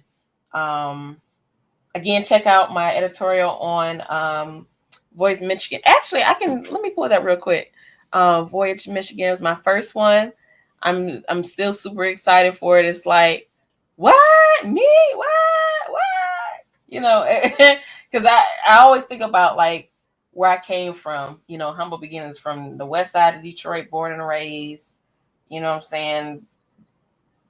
It's just amazing. It blows my mind. So I'm just, happy and thankful for that and be able to, share it with my friends and stuff like that. But yeah, I think that's all I got. Yeah, that's it. Make sure you just follow me on my social media again.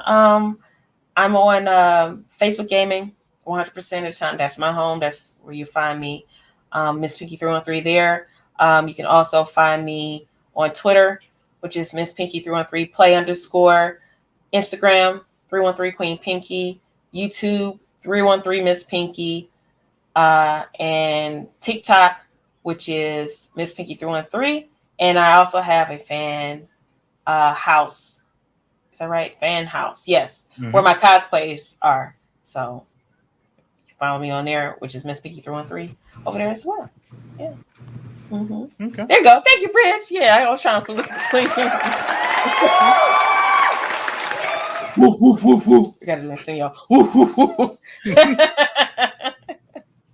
Well, as you all know, I'm Green SP.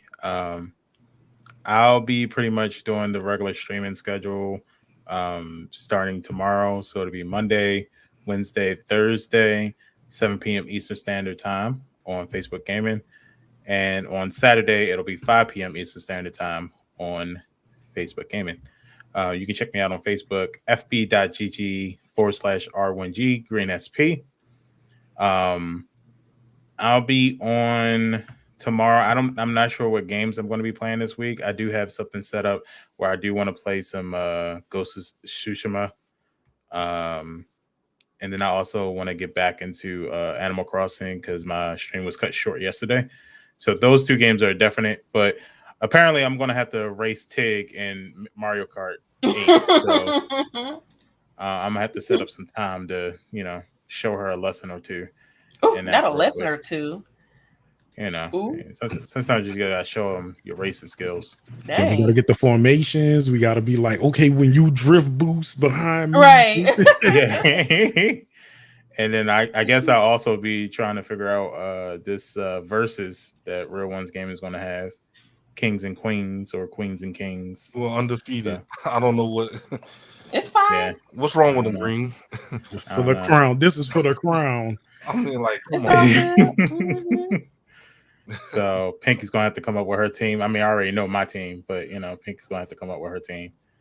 And we'll figure that out. Bray says she votes for The Sims.